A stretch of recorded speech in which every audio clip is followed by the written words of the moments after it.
Where's my telephone?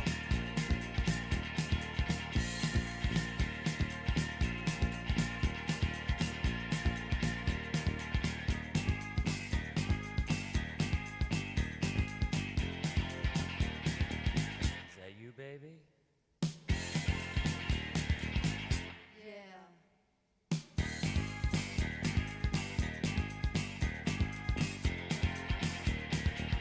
Got something to tell you. Oh, what?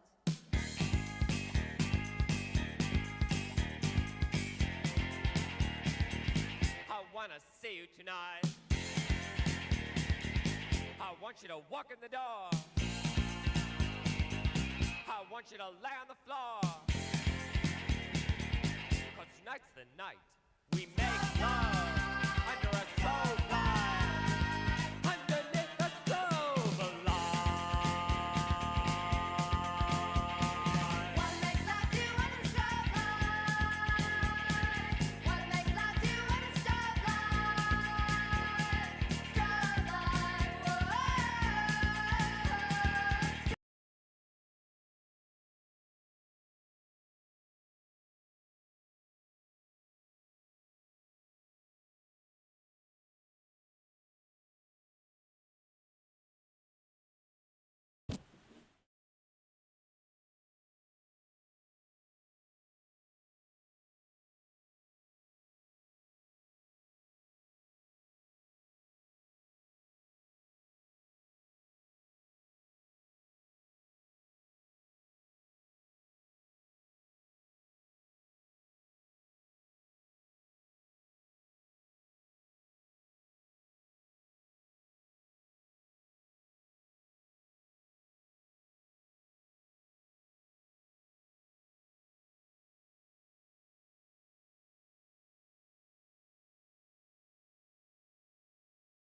To think on my feet, and it got my dynamics really crazy. And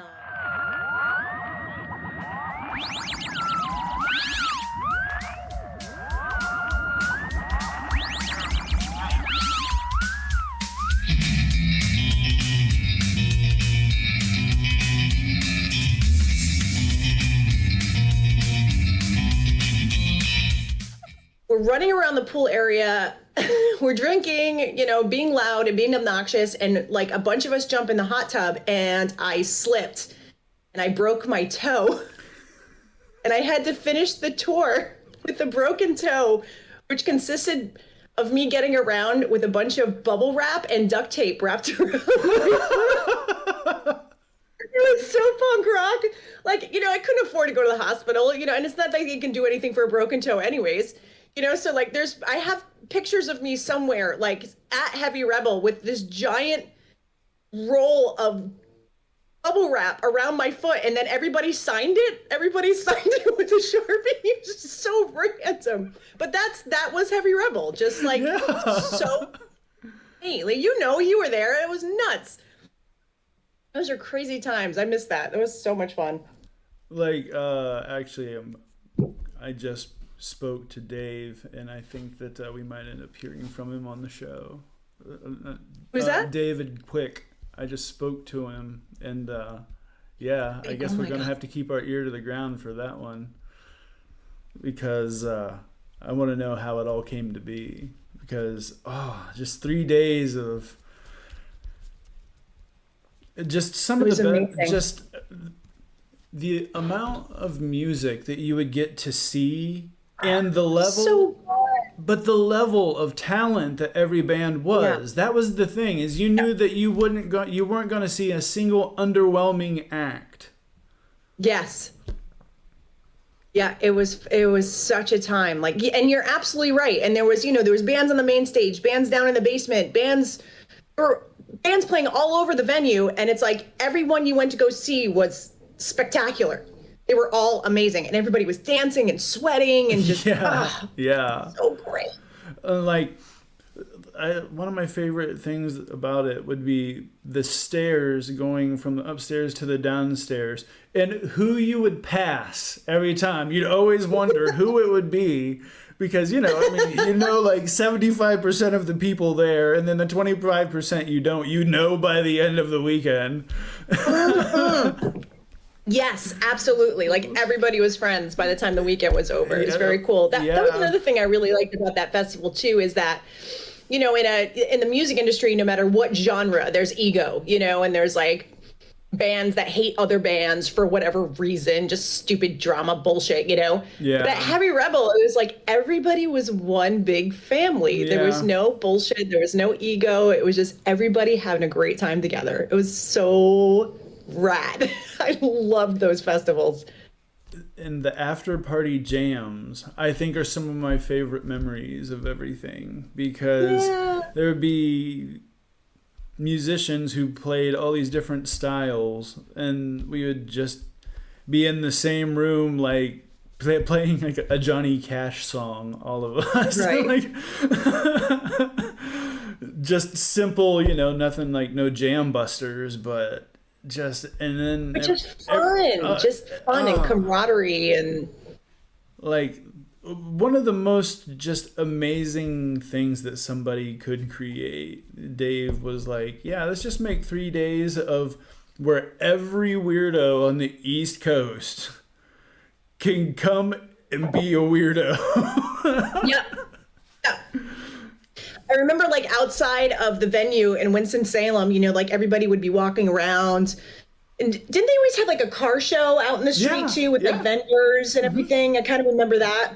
Yeah. I remember like, like all the girls walking around their beautiful pink dresses with their little Betty Page bangs, and like all the guys with their pompadours and like their great outfits. And I just remember seeing like the civilians walking around looking at everybody going, where are we right now? What is happening? Who are these people? They're partially scared, but partially curious. They're like, wait. Super intrigued. Yeah. Super intrigued. Is that man Why are all these boys dressed up like Elvis? I don't understand. Is that man wearing a dog collar, Ethel? Get the camera. Get the kids got to see this. There's Ethels in Winston-Salem, South Carolina. Yes, I know there's Ethels. Definitely Ethels. Oh my God, that's so funny. Oh my God. It's funny. I was just going through. I had like a big box of stuff from when I was touring with Sasquatch and the Sickabillies, and I found so many funny things. And I actually found like a promo, like postcard flyer thing from Heavy Rebel 2005. I'm like, oh my God, seems like a million years ago. It's so crazy. It's like a whole lifetime ago. I mean, I imagine that, you guys made it all the way out to the West Coast, was there one particular venue that you remember that you were like, I'm never going to forget playing here? So many. Not like because it was fun and it was a kick-ass show, but because it was fucking weird. Yeah, there was definitely a lot of weird. There was when we did our very first US tour in 2005, we did like every one of the 48 states, and it was amazing. There was definitely a lot of venues we played at that didn't know what was coming. Like they didn't, they were just kind of like some of them, like I remember playing at like a bar in, I want to say Denver, Colorado, and it was kind of like a sports bar, and they had live music there, but like nothing like us, And I remember we did a 3-hour set nonstop, and they're all the locals are sitting there like, what the fuck did I just watch? What is happening in front of me right now? What is happening? Yeah, but I mean, like for the 50 so locals that were in there, there was 3 people that were having like the time of their life. Yeah. It was totally awesome. No regrets. But yeah, like specific venues though, Asbury Lanes in New Jersey was definitely one of my favorite. I love that place.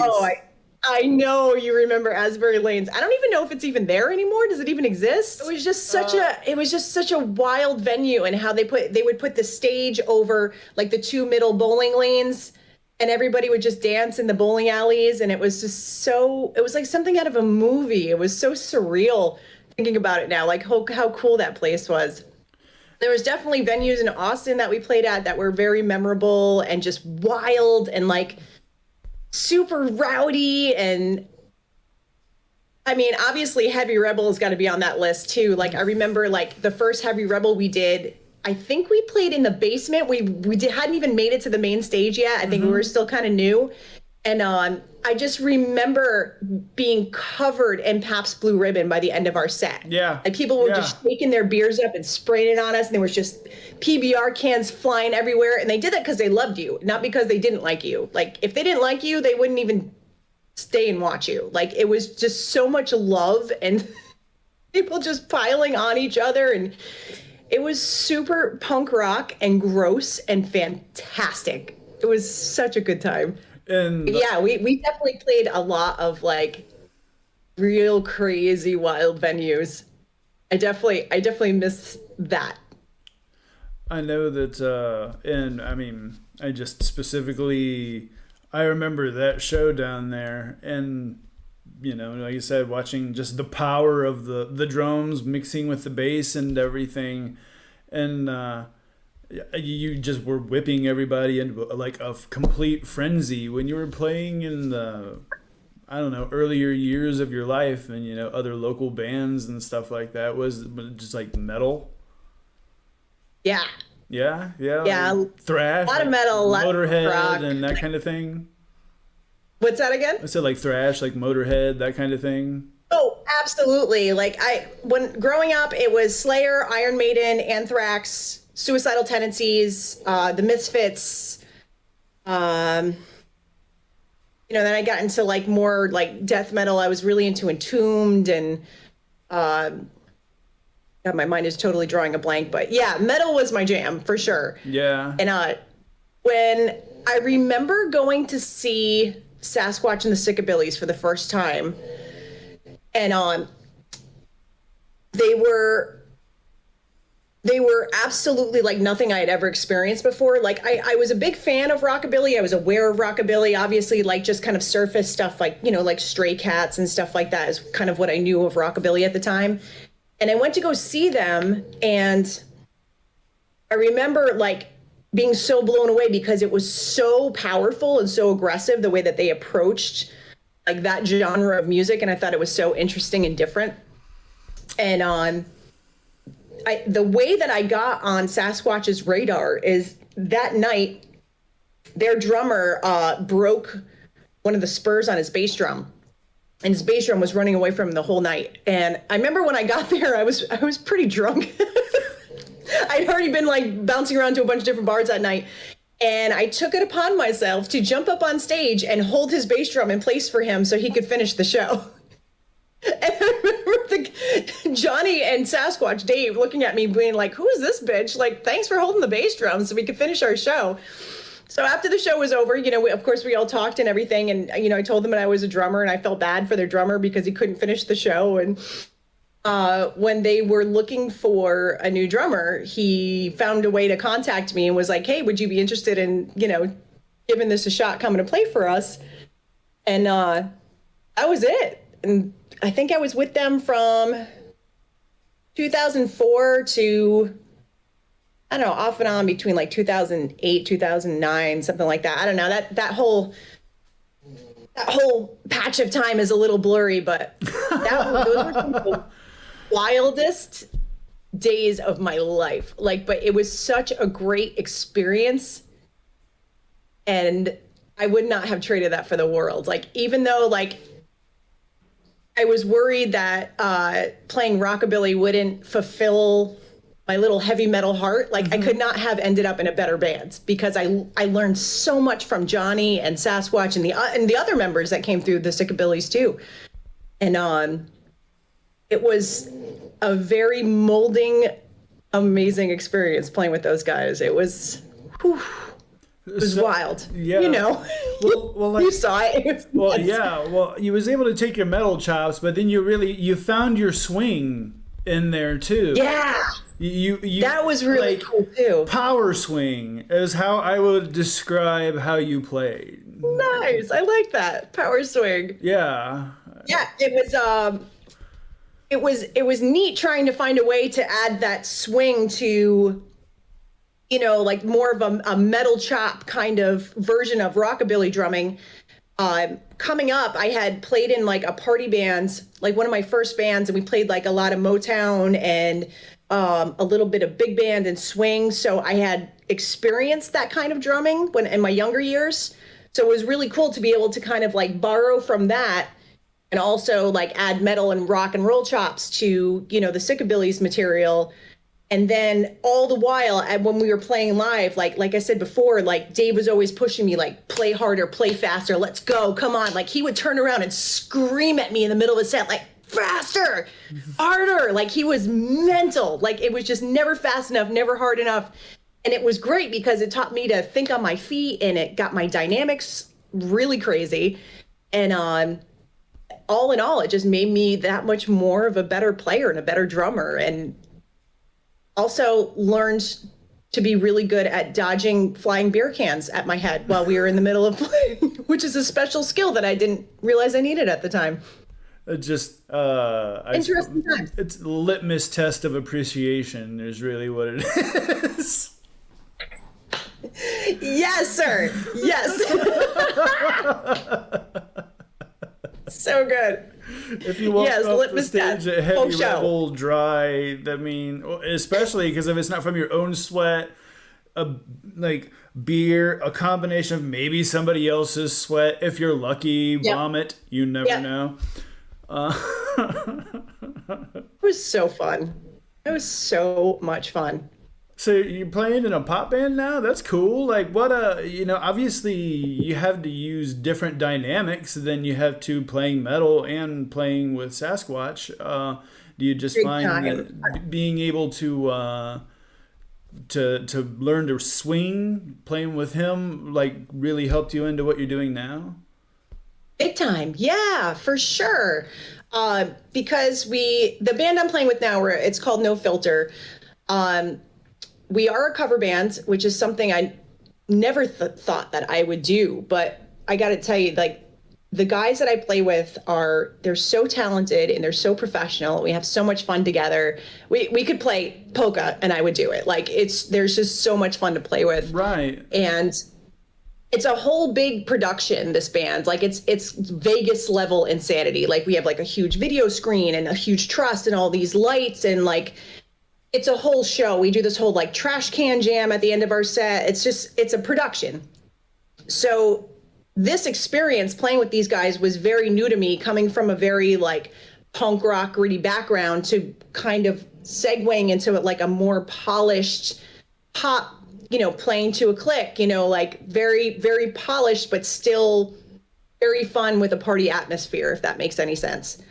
But with these guys too, I was able again to like kind of pull from band experience that I've had in the past, you know, playing Motown with my big brother's band when I was a kid, and playing rockabilly and swing with Sasquatch, and even playing metal. Like I have opportunities to kind of like sneak that into the shows too. But this band was particularly challenging because my whole life has been playing as fast and as hard as you can. And now I have to train myself to control my dynamics, know to let the song breathe, learn the ebb and flow of like a pop ballad and it's like you go into a pop band, you're like, okay, it's gonna be 4 on the floor, piece of cake. No, absolutely not. Like you have to learn how to let the song breathe. You have to learn to play to the band. You have to learn when to pull back and let the guitar shine or the bass shine, or pull back on your dynamics so the vocals can really shine through. And so this has been a really wonderful learning experience for me playing with these guys. And I've been with them for 7 years now.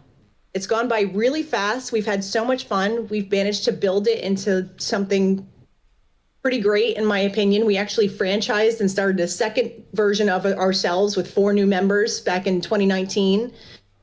And it's pretty cool because the guys that I play with all come from similar backgrounds like me. They come from completely different genres. Like my bass player was a singer in a like hair metal band. And my guitar player grew up playing Morrissey and the Smiths, and everybody just kind of has like their own flavor that they bring to the table, which makes it, in my opinion, makes it very interesting. You know, it's not just like getting up there and blindly playing, you know, Take on Me by Aha. Like everybody kind of puts their own vibe to it and their own flair, which I think makes it super interesting. So yes, I am playing in a cover band, and yes, I am extremely happy because it's been a very positive experience, and I've learned a lot from these guys. So I realized that 14-year-old little punk rock me would be like, I can't believe you're playing in a cover band. You sold out. We said we would never do this. Nah, it's fantastic, and I would highly recommend it if you're looking to broaden your musical talents. It's harder than it looks. Well, yeah, especially because when you are a drummer and there is a singer that you really have to support, not through volume and intensity, but because you have to just give them time to breathe and let the music breathe. Right. And the entire band focuses 100% on making the vocals shine. Right. And, it's being able to make sure the hi-hat or the ride is just as loud as the bass, And True that, yeah. Making sure that you stay in the pocket always 100%. I'm sure that was a big thing that you learned about when swinging is, pocket playing. For sure. So I have a funny Sasquatch story. Excellent. A story that happened when I was in Sasquatch and the Sickabillies, because a couple of days ago, I think I told you I was going through a bunch of random memorabilia I had saved, like when I was touring with them.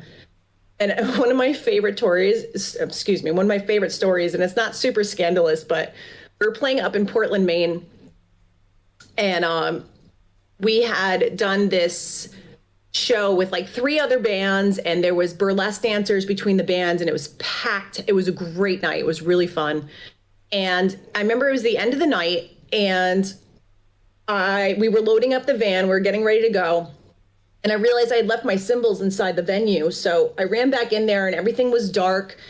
And I saw like my cymbal case like sitting in the corner. So I ran over to grab it. The guys are waiting for me outside. I'm trying to hurry up and go grab my cymbals. Because it was so dark in there, I didn't realize there was a cocktail table like right where my cymbal case was. And I bent down to go grab my cymbal case, and I went wham and smashed my face on this cocktail table. So I run into the bathroom, and I'm covered in blood. Like I had put my tooth through my bottom lip, bleeding profuse. And all of the guys in the band are outside. They have no idea this happened, but all the burlesque dancers are in the room. They're all in the ladies' room, like taking their makeup off and ready to go home. And I'm covered in blood, and I burst into the bathroom. They're like, oh my God. They're like, what happened to you? Like, did somebody punch you? Like, these girls are ready to run outside and beat the shit out of somebody. They thought I got. And I'm trying to explain to them, like trying to hold my lip together and explain to them, like, no, I did this. Like, I smashed my face on a cocktail table. So yeah, bleeding profusely. I run outside. The girls are trying to explain to Sasquatch and Johnny what just happened. They had to rush me to a hotel in Portland, and I had to get a bunch of stitches in my face to put my lip back together. And the reason that made me think of it is because I found my bracelet from my I saved it. This was November 7th, 2004. I smashed my face on a cocktail table in Portland, Maine, and had to go get stitches. Oh my God. Rock and roll. Was Sean Mencher at that show? Sean Mencher was not at that show. Oh my God, it's so funny. But like not even like a cool, like I got in a bar fight, not even like a cool story like that. No, I smashed my own face on a table and busted my lip open. Like, oh my God. I just remember me, Sasquatch, and Johnny sitting in the waiting room at the Portland ER trying to hold my lip together before they could stitch me up. Oh, man. Good times, man. Whoa. I got a great scar from it too. Good scar. It's I suppose it's a constant reminder of sorts. Mm-hmm. Yeah, for sure.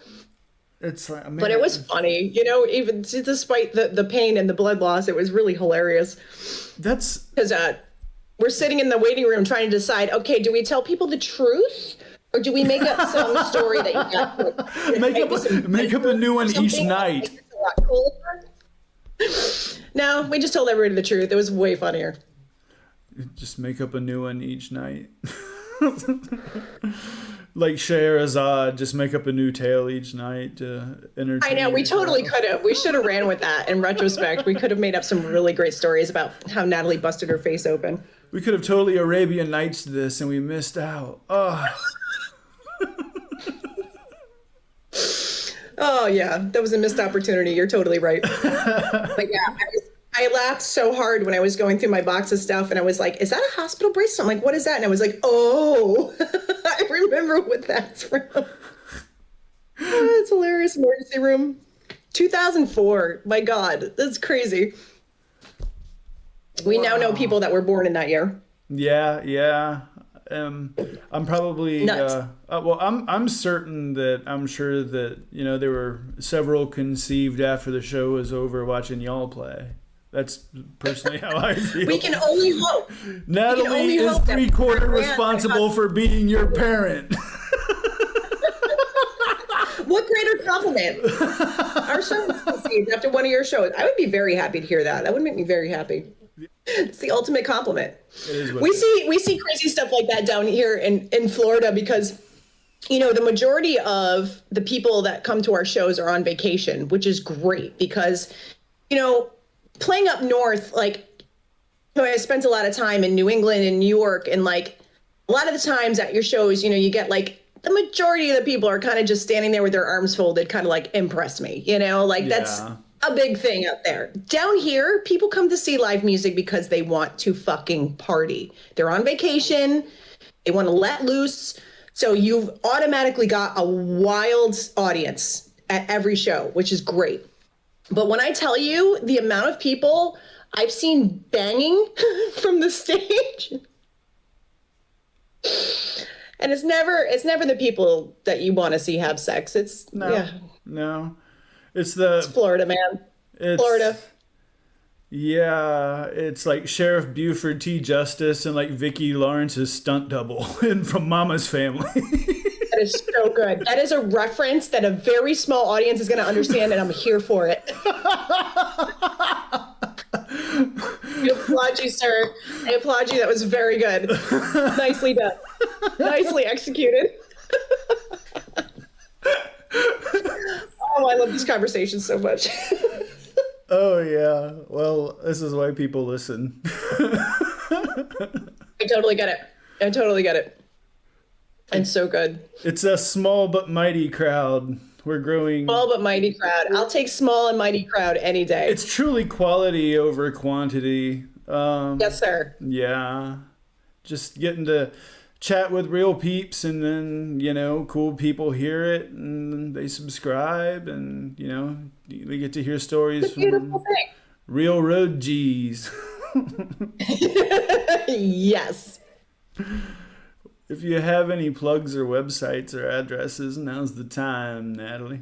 Okay. Well, my personal Instagram is at Natalie Mustang, and if anybody wants to check out my band, it's at No Filter Band on Instagram.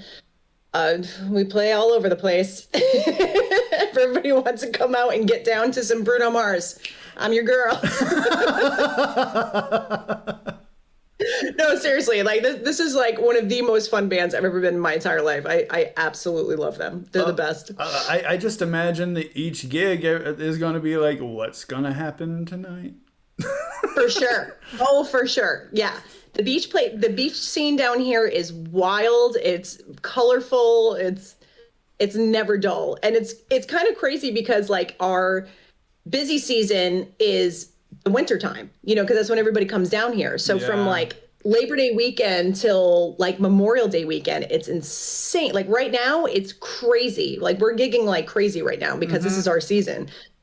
And like I said, people come down here to get loose, and they. Whew, I'm curious. I'm curious to see what's going to happen with the party crowd. Florida's getting a little crazy, but we'll see it happen. Yeah, it is, but it's still good. We'll the see what vibes down happens. here are awesome, and everybody's very happy, and it's a good spot to live, despite all the bad press Florida gets. It's pretty awesome down here. I know it's good and warm, and It is. every time that I drive over that Key West bridge and I see the water go from green to purple. That's Yep. that's my favorite part of Florida by far. Oh, it's gorgeous down there. Last time I went through there, it was right after a hurricane, and they were still cleaning up. Oh. Yeah. So. Which hurricane was it? Do you remember? See, it's funny because I used to forecast hurricanes for a living when I was in the Navy, but after I got out of, Oh my God. yeah, I used to give Sasquatch weather reports constantly. Like Oh my if there was God. tornado. Skip, this is totally coming back to me now. Yeah. This is totally coming back. That is so funny. Yeah. That's right, because he was always weather obsessed and you were his boy. You were his main line into like what was going on with the weather. Oh my God, that just came back to me. That's so funny. Yeah. I totally You did weather. helped us plan tours. You have no idea. Yeah, I let them know. So nuts. I let them know if there was some things going on. But after I got out doing weather, I totally forgot names of hurricanes because it was kind of my job to remember them. So unfortunately, it slips my mind, the one that was in Key West. However, It could have been 100s. I mean, they have hurricanes down here all the time. yeah, I know that, like I said, you come over the big bridge and it just looked like people just took matchsticks and went, Yeah. man. Yep. They get so hard down there. It's absolutely crazy. But they got it cleaned up real quick. And they're back to Yeah. Oh, they're pros at that. Yeah. They are pros. They're back to rocking and rolling. And yeah, I got to visit Hemingway's favorite joint when he was down there. And I've been there. That place is so cool. And It's that- so cool. that tiki bar. We do like week-long residencies down there at this place called Sloppy Joe's. yeah, I right saw on- that. You know that place is right on Duval Street? Like we'll play there for 7 nights in a row. And like, dude, when I tell you by like day 4, like your liver is pulsing because like people are just feeding you shots and feeding you drinks. And yeah. it's so crazy. They put you up in like, there's like a band house that we stay in when we're down there. And it's just 7 days of, it's insane. It's a lot of fun. Bandhouse. Yeah, that's those were always West is two so dangerous cool. words on tour because either it was going to be amazing or it was going to be like, oh no, Oh, I'm going to die. am I going to wake up as a lampshade? Exactly. I just want to play rock and roll. Oh, I got so many stories about that place down there. It's so awesome. That But yeah, Key West is very interesting because it's I feel like the majority of the locals down there are people that they're just like the island of misfit toys. They're like people that have no interest in being a part of the rat race and they move to Key West and they just, make their living giving scuba diving lessons or, chartering a fishing boat. And they're just the coolest, most interesting people that live there. Right there across Just from, all off the grid. I think it's across from the Hemingway joint. There's a tiki bar down there that is like one of the best ones that I've encountered in that portion of America. I'll never forget it. Yeah, That is. I mean it was absolutely legit, and the drinks were amazing too. It's like it was diagonal. sure. It was Yeah. diagonal from the nudie clothes optional bar. Oh, Garden. Yeah, that's Garden of Eden. Yeah, And then diagonal the from it is the tiki bar. bar. Trying to remember the name of the tiki bar. I know exactly where you're talking about on Duval Street too. Yeah, amazing drinks. I'll never forget it. Yeah. Oh God, it's so much fun down there. It's really cool. Yeah, we're doing another week down there in August. We're doing another week residency down there. It's really fun. It gets pretty wild. August. That's a hot time to be playing outdoors. Woo!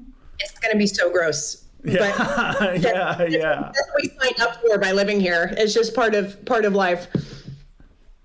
Yeah, I remember those tour days playing, and you do like Florida, then Mississippi, and then Louisiana, all during Yeah. August, and oh man, road G's. right? Road G's. Yep. Yeah, the last time I was down there, when we were doing a residency at Sloppy Joe's, the Red Elvises came through. Oh, yeah? And they were playing at one of the venues down there. So we got to go see the Red Elvises while we were in town. And they were freaking amazing. They were so much fun. They had this girl, Emily, playing drums for them. She was so good. It was just really cool to see them in this like cute little beach bar. And, Yeah, like, it was, yeah. But, I mean, they kill, so anybody, for sure. that's watching is going to be entertained. It's like, Yeah. people that hire Horton Heat, it doesn't matter whether Right. you're into rockabilly or not, you're going to party. Yes, that is an accurate statement. Oh, I miss seeing those guys. I love that band. And the Kings of Nothing too. That was another one that I was just talking earlier with Matt and Bobcat on a podcast. Oh, on a podcast. Matt Goldpaw? Yeah. They're the episode. Are you serious? They're the episode before you. They're Get out of here! And Bobcat too. That's awesome. yeah. They're I love those guys. they're going to be opening for the Meteors, and they wanted to promote it. And That's awesome. yeah, not too bad. So Good for them. the heavy rebel community, one story at a time. Right? It still lives. Oh, So Matt Goldpaw was in. This was right before COVID hit. Him and Laura Hope were down here. They were doing like a little mini tour. And there's this guy that runs like a Comfort Inn in St. Petersburg, down here in Florida, and he opens up. This is so cool. He opens up the lobby of this hotel to bands on tour, to just come in and play in the lobby of the hotel for like tips or whatever. So Matt and Laura were playing in the lobby of this hotel right down the street from my house, and he reached out to me. He's like, "Hey, I think you live near this hotel where we're going to be playing." And I'm like, "I'm sorry, you're doing what? You're playing in the lobby of where?" And I went there, and it was amazing. It was like 3 different acts played, and people came out, and they all were just kind of like chilling and drinking coffee and watching these phenomenal musicians play in the lobby of this little hotel. It was the coolest thing. And then, so that was the last time I got to see Matt. It was really, really neat experience. Just like super random, right down the street from where I live.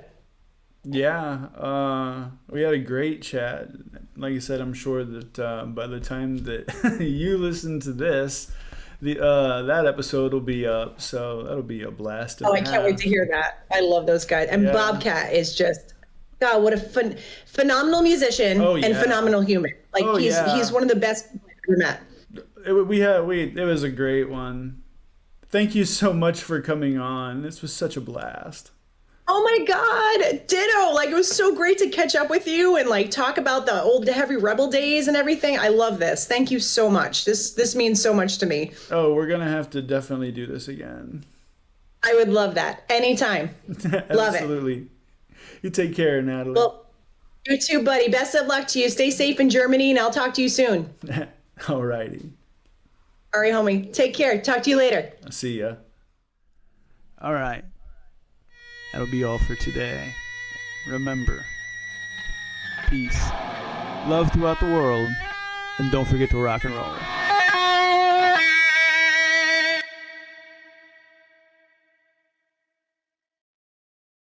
We're out playing on this pool patio, and it's 30 degrees in the dark. Everybody in the wedding party is just pretty smashed at this point, and we're playing Red Right Hand, and nobody even notices because they're hammered out of their minds. But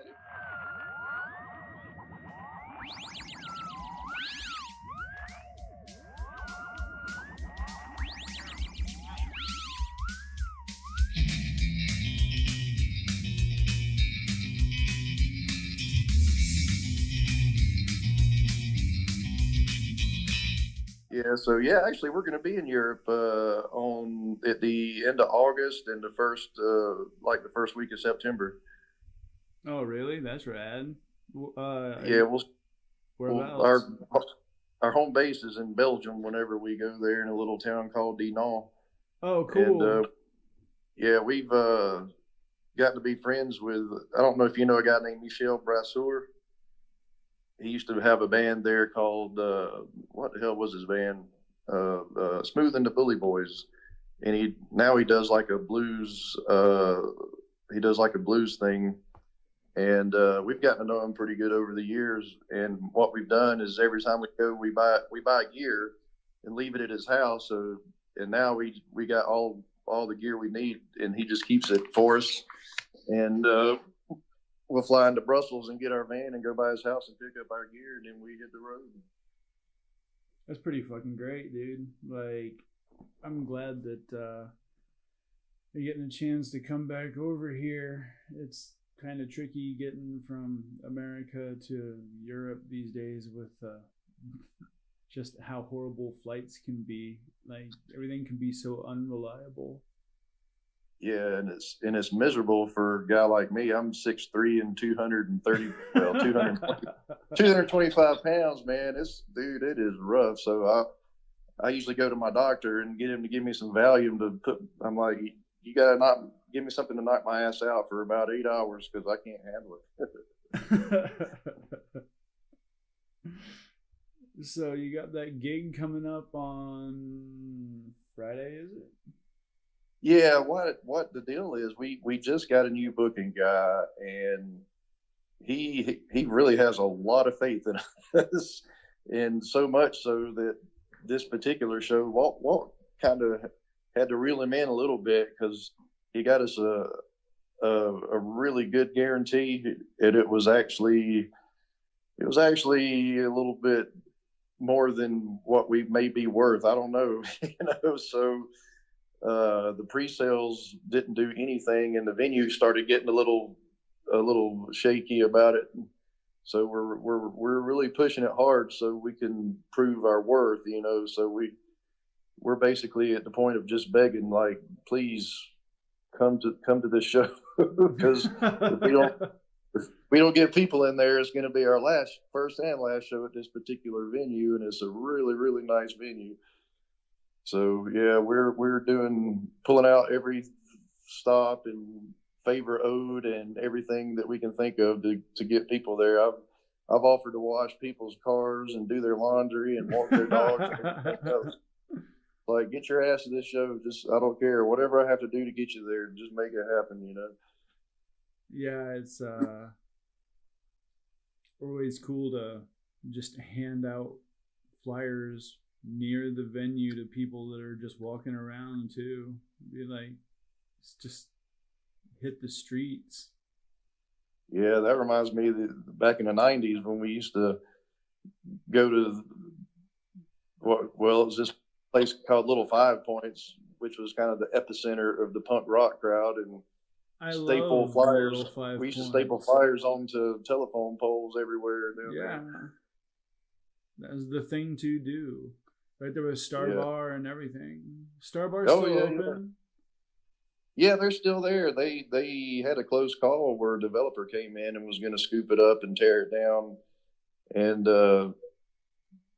they met a lot of opposition, and they claim that some kind of thing that, like, some financial issue where they couldn't, but it could have been because they had so much opposition. But whatever the reason, they ended up not buying it. And we've actually had a couple of shows there since they did close temporarily. And after they reopened, we've had about three or four shows there. So the Star Bar was saved for now, at least, anyway. Was it just because there was just such a public uproar about it? Yeah, I mean, they didn't admit that, but that's kind of the feeling on the street that had a lot to do with it. But they, bowed out gracefully and gave their reason why, which nobody knows, if they were being honest about that. But the main point is that the Star Bar is still standing, so that's the main thing. So aside from like the Psycho DeVilles, which you've been playing with for how many years now? It'll be 12 years now, I think. Let's see, 12 years this year in in July, actually, I think. Which is, I mean, just a rad, fun band, I'm sure, to be in. And the other band that you're in, I don't know so much about that. It's a new project. It's called the Fenton Sparrow Band, and it's what it is. It's kind of a 1920s inspired theme, and we kind of dress the part, and we do blues and dark Americana, and we've actually hired a new lead guitar player named Dave Olson, and Dave is a fantastic musician, and he's a hell of a great lead guitar player, and he's a super nice guy. And we started out using him. Walt started out actually using him for these like acoustic duo projects that he does. So he's basically got a menu that he hires himself out for. He either has the Hot Rod Walt solo show, which is just him and an acoustic guitar. He's got a duo show, which is him and Dave Olson, and he's got a trio, which is Walt, Dave, and myself, and then he's got the Psycho DeVilles, which is the full band, and then he's got the Fenton Sparrow, which is the 1920s themed dark Americana. And so whenever he books his shows, they actually have a menu to choose from depending on the venue, what they're wanting, and how much money they're willing to spend. So he's a very Walt, he's a very multifaceted individual. So yeah, he's going to make sure that he has plenty of offerings out there so he can keep working, because he is a musician by trade. He has no other source of income. That's actually his job, and that's how he earns his living. So he puts it out there in many ways enough to keep him working steady. But yeah, the Fenton Sparrow thing, it's starting to take off a little bit now. Our new booking guy is starting to push it, and actually our European tour this year is going to be the Fenton Sparrow project. So it'll be Walt and Dave and myself, and we also have a fiddle player in that group, but we're not sure if we're going to be able to take him to Europe or not because of budgeting issues. So that'll kind of we'll just have to wait and see if the fiddle player is going to be able to make it or not. But he's a trained musician as well, and he's very talented also. His name is Jeff Shaw, and he has a couple of Irish folk bands that he plays with. One called the Muckers, and St. Patty's Day coming up. This is his busy season, so I think actually he's going to be able to make it to our show at 37 Main Avondale on Friday. And then he goes into overtime with the Muckers doing the St. Patty's Day thing the rest of the weekend. So, but yeah, we're the Fenton Sparrow. He's wrote during COVID. Walt wrote a whole album's worth of material for the Psycho DeVilles, and then it kind of spilled over into the Fenton Sparrow thing. So he got a couple of new blues songs that he's written, and we actually picked up a couple of cool covers to throw in, and one of which I was really excited about is Nick Cave and the Bad Seeds' Red Right Hand. So that's something that we're working on right now as well. Yeah, that's a cool one, definitely. A funny story about that is we actually learned it. We got hired to play a wedding, and it was, we're whores, if the money's right, we'll do it. So we got hired to play this wedding, which was a Peaky Blinders themed wedding. And the condition on us getting that gig was we had to learn to play that song. So we learned it, and we get to where the reception is going to be. And it's this guy's house, and they put us out by the pool at 10 o'clock at night, and there's no lights, and it just so happened it was during a cold snap, so it was 30 degrees, and we're out playing on this pool patio, and it's 30 degrees in the dark. Everybody in the wedding party is just pretty smashed at this point, and we're playing Red Right Hand, and nobody even notices because they're hammered out of their minds. But it was a great paying gig, so it was Yeah, we I figured it was totally worth know it just what you based on the fact mean. that they paid us good. So Yeah, I totally know what you mean. We're like, you're supposed to learn this one or two very specific songs that they request. So like, you hold special band practices just to make sure that you nail those songs, and then you nail it, and everything's good, and then you go and you play it at the wedding, and like everybody's like on the other side of the room. yeah, well, and that's something else. We don't rehearse. I can count on how many.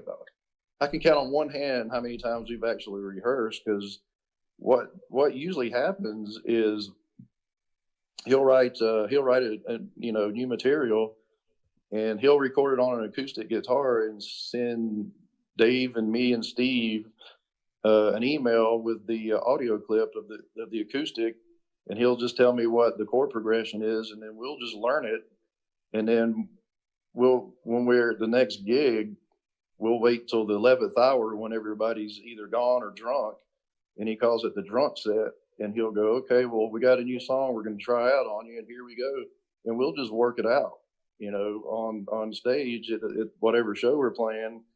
When everybody's hammered, half the people are gone and the other half are so drunk it don't matter.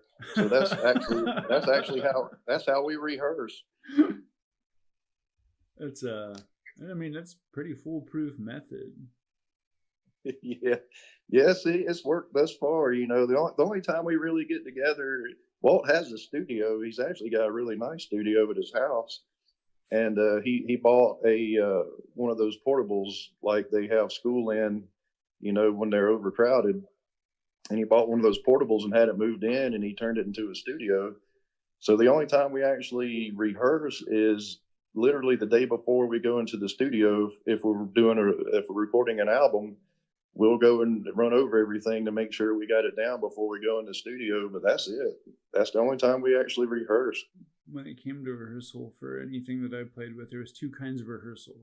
There was one kind where it was like, okay, we know we do this every week, and I'm gonna make some dinner, and we'll have cocktails and eat and have a jam. We got the set list and that kind of thing.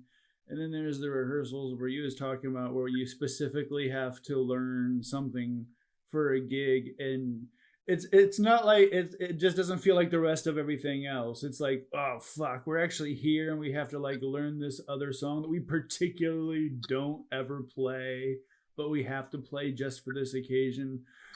Fuck, let's do this. Come on, let's do it. And it's like ripping off a Band-Aid. Right. Yeah. Yeah, and the way we do covers is kind of strange, because Walt and myself are we aren't what we refer to as learned musicians. We just figured it out, and so the music theory thing is something new to us.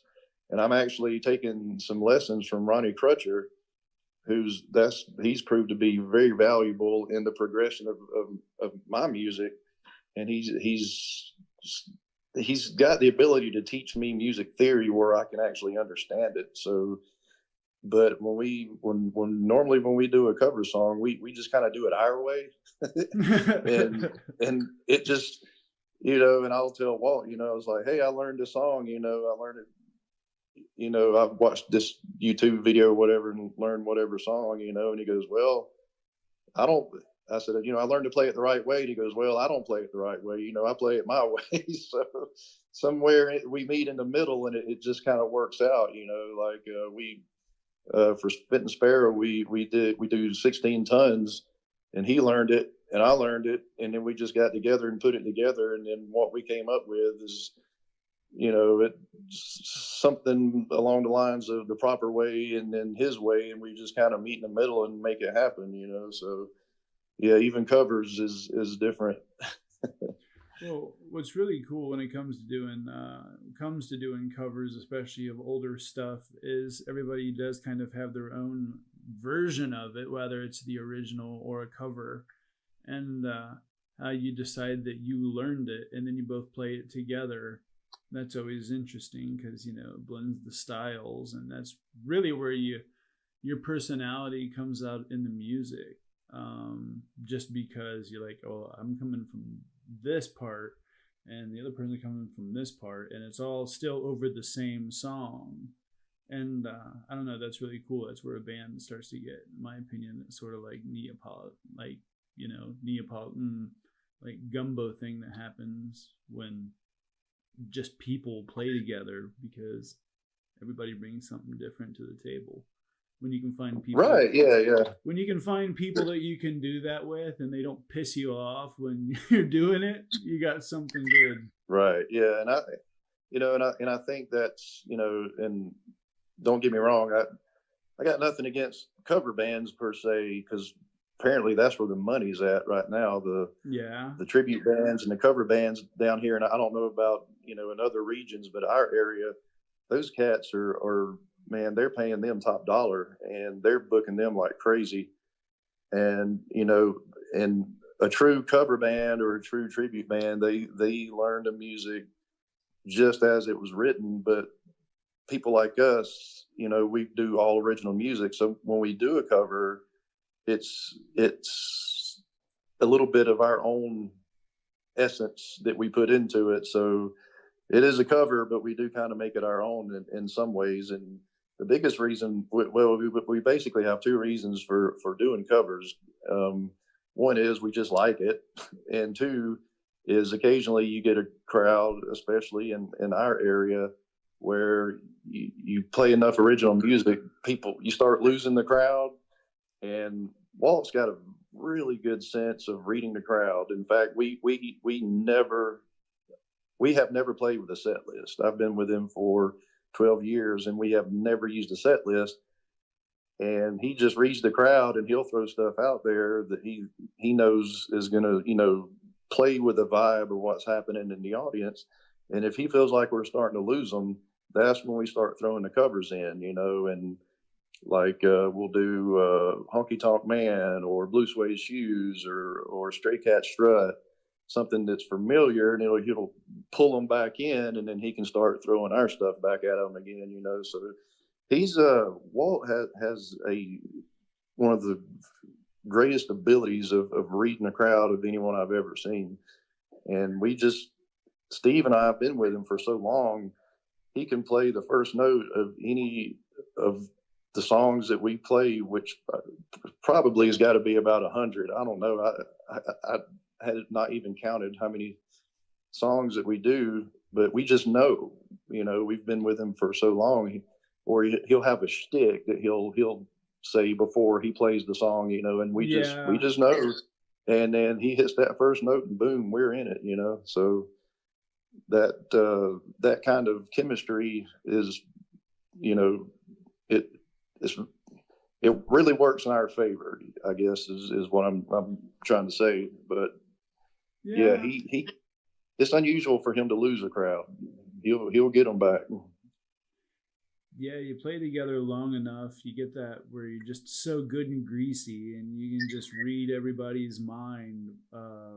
Like you said, either the spiel that comes before the song, or how the intro is gonna hit, and you instantly know what key. I find it tricky sometimes working with people that don't use a set list, because you're supposed to remember so much music at all times. But I suppose if you're playing with one or two bands, it makes it a bit easier than like when you're playing with like 3 or 4. Yeah, right, exactly. Yeah. Yeah, and then we have our comfort zone, and our comfort zone, and he writes usually within it for the most part, and it's 1-4-5. Yeah. And it's E A and G, and that's E A G and B. As long that's our comfort zone. And I remember I don't like F. Me and Walt and I, we do not play in the key of F. And we went for a while. We were touring a lot with Little Leslie and the Bloodshots. Great band, great people. Oh yeah, great band. Those guys are amazing. And so we'd take turns. They would get up on stage with us, and we'd have Leslie up on bass or Hal Swifty up on guitar and trade out and whatnot. And so they had me up, and we played a tune or whatever, and Leslie's like, hey, sit in for one more. I go, okay. I forgot which one it is, which song it was. I said, what key are we going to play in? And she said F, and I did the thing like a blackjack dealer when you're out, clap the hands up and down, you know, like, nope, I'm out. I don't do F. So I had to sit that one out. Yeah. So that's definitely not in our comfort zone. Well, it's pretty rad that you've been learning theory with Ronnie. First off, Ronnie's a wonderful human being. I love that dude. He is the absolute best. I love that guy. When you get to the point where you can just relate everything to 7 notes at all times, then all the mystery goes away. So yeah, it's like you know, putting together it's like putting together a piece of furniture from IKEA, and all the long that you've been trying to put it together, you've been trying to put it together with no instructions, and all of a sudden somebody goes, "Hey, here's the instructions. Now put it together." You know, so it's kind of been like that for me. Yeah, man. Like it's for me, it was essential to learn it when I went down to Austin because I wanted to eat. Yeah, right, exactly.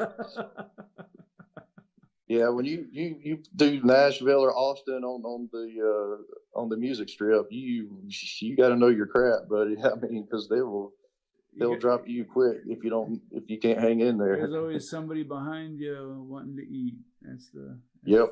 Yeah, it is. Dude, how long have you been playing upright bass? Like, what made you pick it up? Well, it kind of goes back to when I was 9 years old. My dad, both my parents were really into music. My dad was really into bluegrass, and he was not musically inclined at all. But bless his heart, he really did try. But he had no sense of rhythm. My mom always thought it was funny. You know, he wanted so much to play the dobro. But we were sitting at the dinner table one day when I was a kid, and he looks at me. He called me Taterbug. He said, "Taterbug, if you could play any instrument, what would you want to play?" Well, I had remembered a few years before that, we went to a music festival, and I saw this bluegrass band, and I was just absolutely entranced by this banjo player. So I told him, I said, "I want to play the banjo." So he bought me a banjo. And I played on it till I was about 13. And then at that age, I was more interested in girls and video games and camping and hunting and fishing. So I gave up music until the early 90s, and ended up being roommates with this guy that was in a hair metal band, and ended up being their roadie. And he taught me to play the electric bass. And when I went to Lollapalooza, that changed me forever, because I said, that's the kind of music I want to play. So the next couple of years, I was in and out of a couple of different alternative bands. And then I married my first wife, and that killed it. So I didn't pick up an instrument again until it was 2000. No, I take that back. It was 97. A buddy of mine had came back from the Army, and he was like all into this rockabilly thing. And I had no damn idea what the hell rockabilly was. And the Star Bar had their first annual Rockabilly Rumble. So he made me go, and the headliners that night, it was the Frantic Flat Tops. Oh, cool. And I watched, and the guy named Sid back then was their bass player. It was before they got chops. And I watched this guy play the upright bass, and I could feel it in my chest. And then I knew, that's what I want to do. That's what I want to do. So I eventually bought one, and just kind of, I would set it in the corner of the living room, basically. And every time I walked by, I would just kind of pluck on it, pluck here and there, you know? Yeah. And the internet was kind of in its early stages, and I found a website that had bass tabs. And I thought to myself, all right, if I could just learn to play Rock Around the Clock and Stray Cat Strut, I think I can do this. And it took weeks. I don't even know how many weeks. But I finally learned to play Rock Around the Clock, and that kind of set me on the path. And at some point, I kept hearing about this band called the Psycho DeVilles, and it was local to me. I didn't even know they existed. And I started going to every show they had. I mean, every single show. And one show Walt had, it was at Southside Steve's. He was a local DJ. He was a morning show personality, and he had opened up a restaurant in Henry County, we're pretty close to where I live. And I was at the show that night, and I, kind of started getting to be friends with Walt and told him that I played a little bit of upright, played some bluegrass, and played a little bit of rockabilly. And his bass player at the time had to go to the bathroom, so he had me up. And I played one song. It was Blue Flame, and it was basically just, root 5 and C and G. Mm-hmm. And I hung in there for that. And then I got a taste of it, and I didn't want to get off stage. Like, please let me do one more. Please let me do one more. So he said, well, what can you play? I said, I can play Rock Around the Clock. And he goes, well, I don't know that, but we'll do Chop Down, Hopped Up because it's in the same key. So I just played Rock Around the Clock to Chop Down, Hopped Up, and that was it, man. I was point. Yeah, so about a year later, an opportunity came up where he needed a bass player, and he was like, well, you ready to do it full time? I said, hell yeah, man, I'm your guy. So I've been with him for 12 years ever since. That's rad. Like, and I mean, it's given you the opportunity to go international. Yeah. I mean, you were in the Navy, I was in the Navy, but I never left the United States. And I've gotten to do and see things that I never would have dreamed. I mean, it's been incredible. And the funny thing is, I remember my earlier shows in an alternative band. I would be so damn nervous. I remember the first show I played, and it was kind of a funny situation because it kind of spoiled me in a way and disillusioned me at the same time.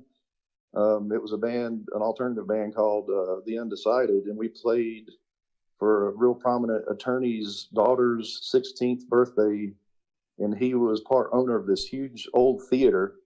So my first gig was in a theater to 300 people, and I thought that was the norm. I thought, oh, cool. Every show's going to have 300 people. And the next show we played with a touring band called Meat Locker, and it was us, Meat Locker, and one of their girlfriends, and that was it.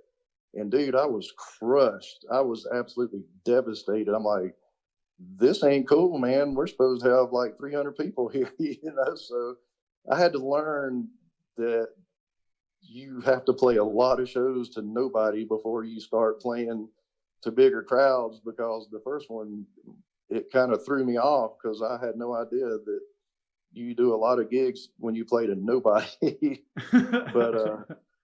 But I would be so nervous.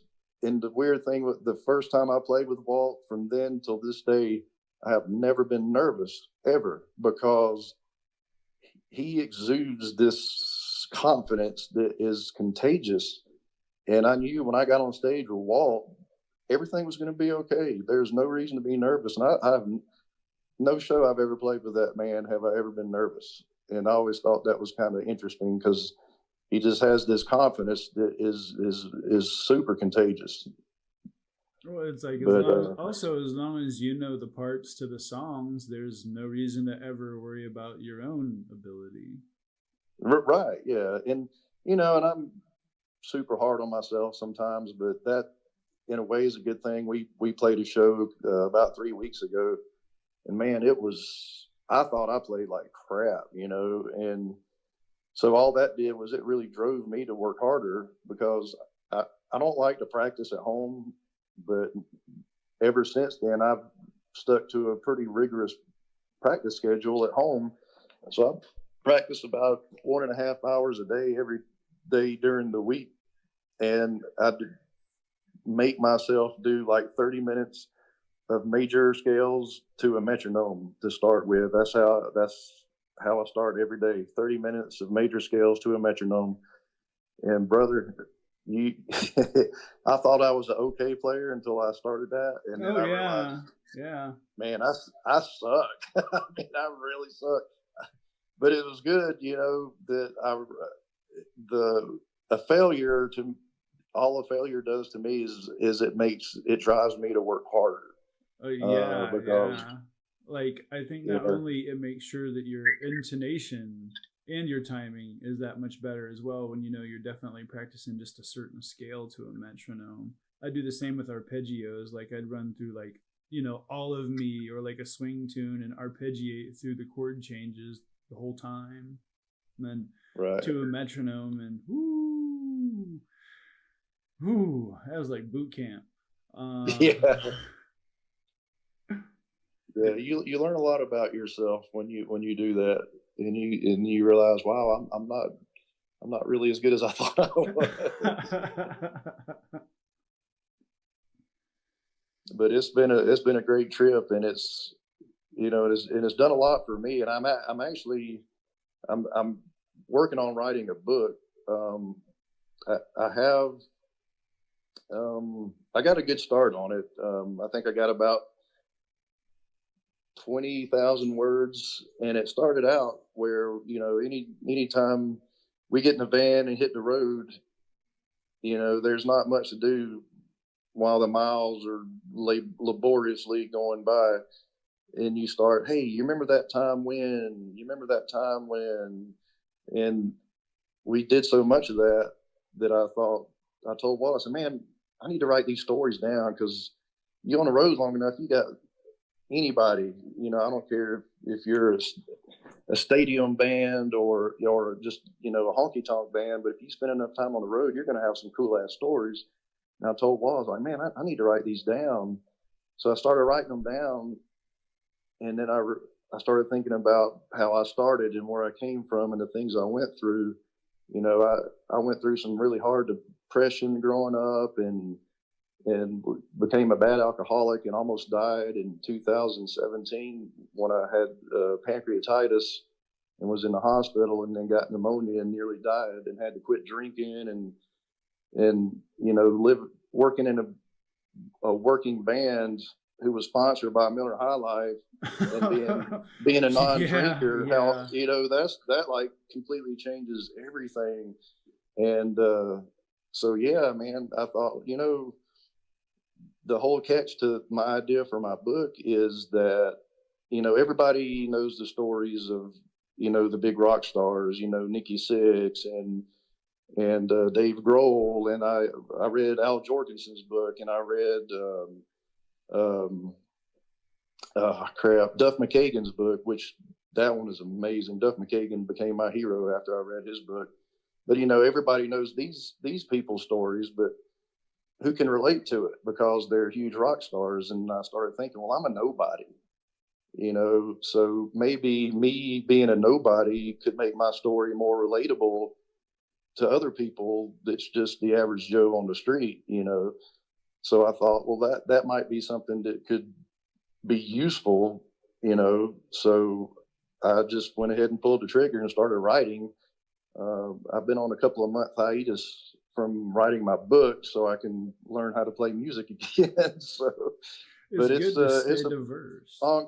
It's an ongoing process, but like we got to do stuff like we got to play for the troops at Guantanamo Bay, Cuba, about 7 or 8 years ago, before Americans could even go into Cuba. And I thought, that's definitely worthy of writing down. That's a really cool story. And a lot of other stuff, just, those, hey, remember that time when we checked into a hotel and I got to bed and there was pubic hair and potato chips in my bed, crap like that. It's just stories from the road, Yeah. I'm pretty sure that, well, there's a whole circle of people that you and I know that would be able to publish stuff like that, no problem. I'm just, some of the stories that I've heard, along with my own, just from the road. And I don't know, there's about the road that it has all of the allure but all of the Stockholm syndrome simultaneously. Right, exactly. Yeah. I love this. Yeah. And it's weird, I talk to a lot of other guys and we share stories, and it's kind of a pattern. We'll go on tour, both my kids are grown, and that's another thing that I found interesting about my life and how things worked out is I started doing this at a late age. I was 40, I was 40 years old when I started playing professionally. And because, my kids were practically grown then, they are grown now. So I thought, well, hell, now's a good time, But there's a pattern that you go through, even though my kids are grown. My son still lives with us. He's 22. And then, my wife and I, we've been married for 25 years. So, but we hit the road And after about 3 days, man, I will get so homesick that it freaking hurts. And then you reach a certain point where you're just exhausted, and then you go on autopilot, and it's like your brain shuts down and your body takes over, and it just does whatever it has to do. And then that's the point where it's really fun because you're not even thinking anymore. You're just your body's just working, and your brain is just in a coma, but the rest of you just does what it needs to do, and then that's when the fun starts. That's when you really start having fun. If you think about it, we're both veterans of the Navy, and how many times in the Navy did you just do that? You're like, well, the suck must be accomplished. Right. Yeah. Every 200 to 0400 watch, you basically are in that type of condition. Balls to 4, midnight to 4. Yeah, midnight to 4. Yeah, that's the one. That's the really bad one. Yeah, that was awful. We would call it balls to 4 because it was that bad. Yeah. The 2 zeros. I'm sure if you use your imagination, you can figure out why it was called that.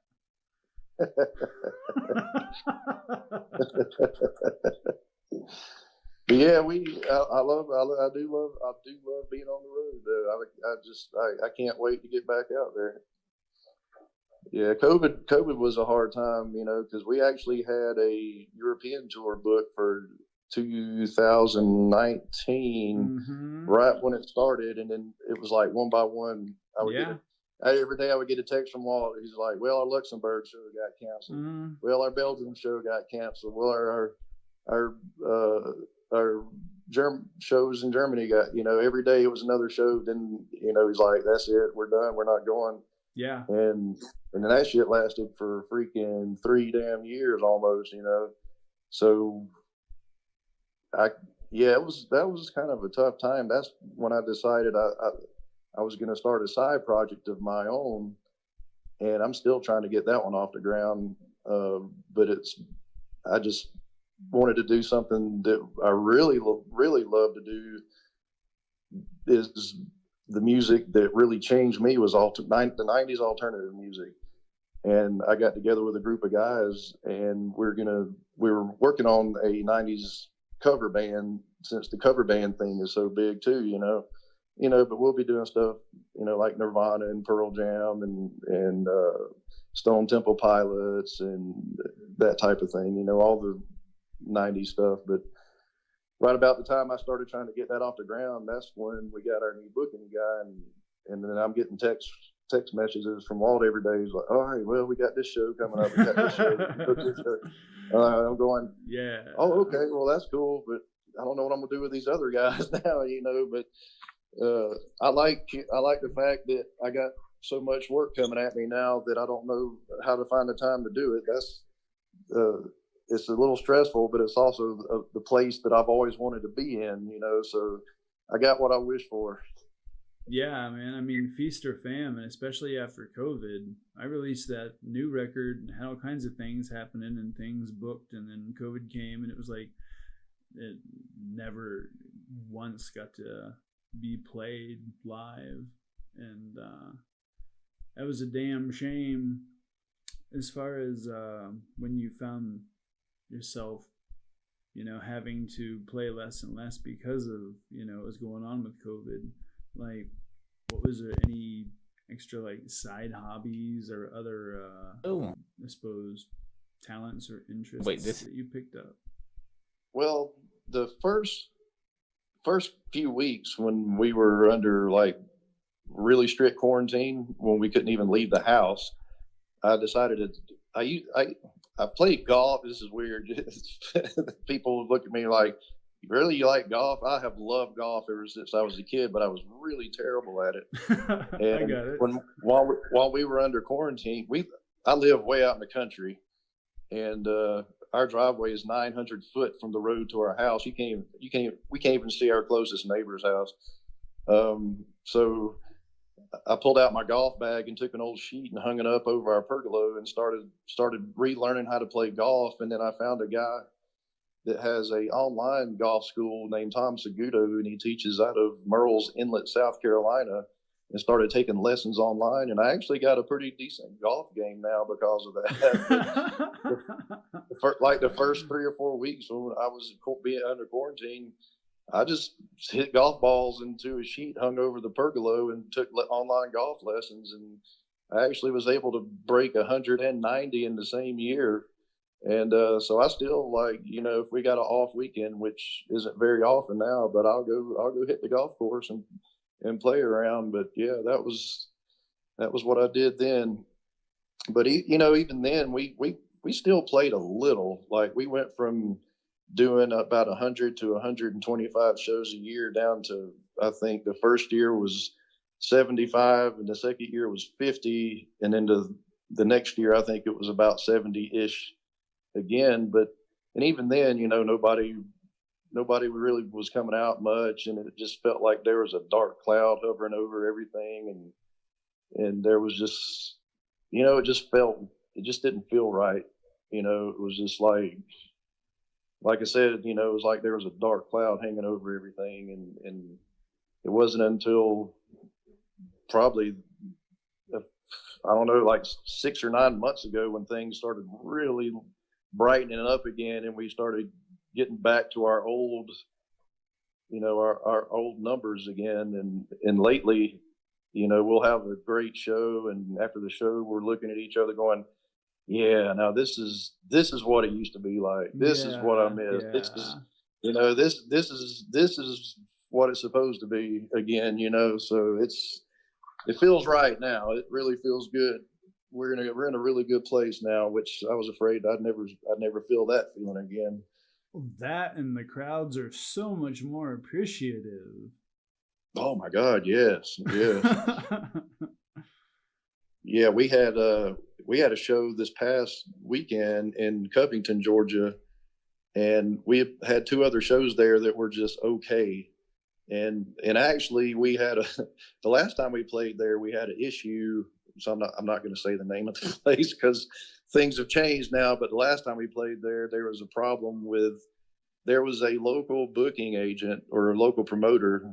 I think it was mostly a promoter, had a problem with Walt and really had it in for us, and basically lied to the club owner and said we were late, when in reality we were 3 hours early, because we have a 3-hour rule. And, you know, it just caused some trouble, and then the gig didn't go well, and the attendance was down, and we were loading out that night, and we're kind of like, yeah, we're never going to play this damn place again anyway. And we actually had our first gig back, and it's been over a year, and they're under new management, and we had a packed out house. Everybody loved it. The crowd dug it. The employees at the venue loved it, and the boss really loved it. So that's just kind of a sign of the way things are not only getting back to normal, but there actually seems like they're improving a little. Yeah, because it's a cool venue, but they're upstairs. They have no elevator, and you got a long ass down flight of stairs to truck all your gear up and down. And the money's got to be really good, and the crowd's got to be really good to make it worth it. Yeah, I was sitting in my chair all day Sunday after the show, unable to move because my back was hurting so damn bad. But I was thinking, yeah, but it was worth it. Yeah, it was worth it. When you give them the large one, it's well worth it. When you hurt the next day, it's a litmus test for your body when it comes to playing rock and roll, I suppose. Yeah, exactly. That adrenaline really has the ability to knock away any pain. It's just when you get done and it comes back, it reminds you that you're not as young as you used to be. Right. Yeah. And I have actually, and I was, I think it was 2008. I've always had back problems, but I thought it was just, you know, I just did too much and didn't lift right or whatever, you know, and it started out it was weird because it started out where I had an appointment with an ophthalmologist because I knew I was getting to the point where I needed glasses, and he did his eye exam, and he goes, man, the pressure inside your eyeballs is really low. Usually that's a good indication of autoimmune, if something's going on. And not long after that, I did, and I was diagnosed with ankylosing spondylitis, which most people have never heard of, but now because of Mick Mars of Motley Crue, he kind of put that disease a little bit more out in the public. But I got the same thing that he has, so I have a lot of back problems. But I try to eat right, and since I quit drinking, it got better. And I try to stay active. But there's some days, man. Sunday morning after a show, man, I can't even freaking move. But I'm just determined I'm not going to let that get in my way, because this is too good of a ride, man. I'm not getting off this bus anytime soon. I can't see myself not doing this anymore. So I just deal with it the best I can, and hopefully I can keep it at bay for as long as I can. Yeah, I deal with the same shit. Heating pad and reefer is pretty much the only thing. Oh, yeah, there you go. Theraguns are nice. That percussion therapy sure does help things.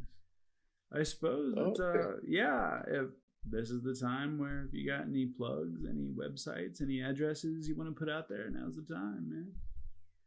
Well, of course, you can check out all our stuff at psychodevilles.com, and the show that I'm currently promoting right now is for anyone in the Atlanta area or anyone outside the Atlanta area that don't mind traveling, is going to be at 37 Main Avondale, and you can go on their website to buy tickets. Doors open at 7, all ages, and opening band 7:45, and we go on at 8:45.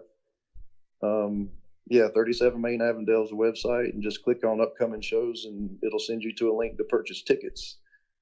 I guess that's the websites right there.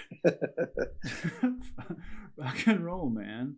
It's been so great talking to you. Thanks for coming on. Yeah, you too, man. Yeah, it's good to catch up with you. It's been a minute. I think the last time I actually got to see you in person is what was it, Nashville Boogie, about 6 or 7 years ago, maybe 5, 6 years ago. Yeah, I was hitting the road pretty hard there till COVID, and then did the COVID thing, and then I'm married and in Germany now. Oh wow, okay. Yeah, and Tamara Nikolai, I see her pretty regularly, and whenever it comes to story time, she'll always bring up, it's like, yeah, you sent me Skip Franz to spend a couple of nights with me, and didn't even know who he was, and she says, and I asked you, he's not a serial killer, is he? And I said, well, no, I only know him from Facebook, but he's a really cool guy on Facebook, so I don't think he's an axe murderer or anything.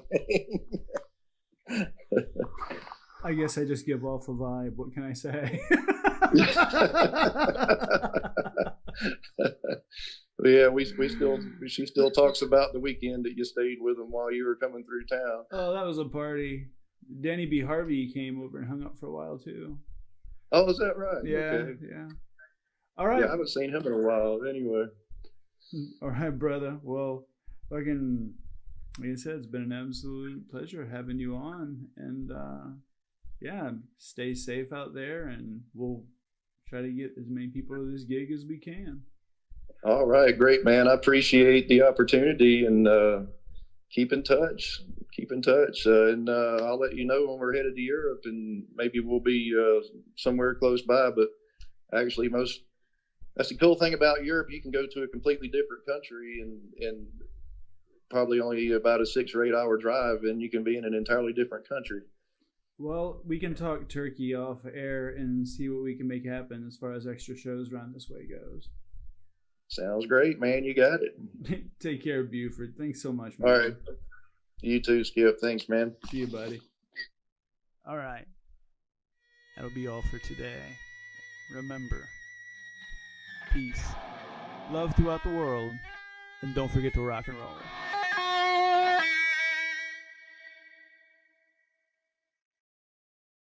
I love a good love song and I love a good heartbreak song. And there are so many great ones out there. I've written my fair share. And there are people that are going to write those songs much better than I'm going to write those songs. And I'm just at a point where I just don't want to write those anymore. And they don't have to be serious either. Like on the last Arc Tones album, you know, there's a song about running out of hot water in the shower. Right. There's a song.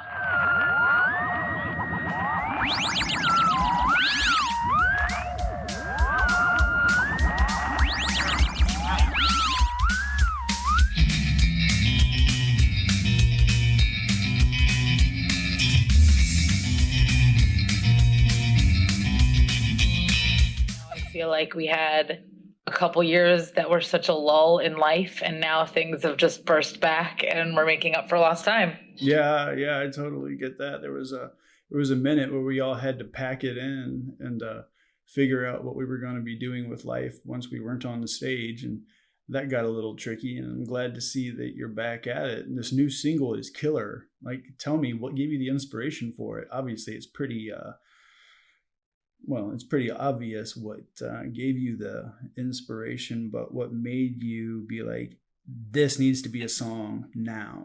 Yeah, it's a totally valid question. And the inspiration did definitely come from somewhere beyond where I would pull my normal inspiration from.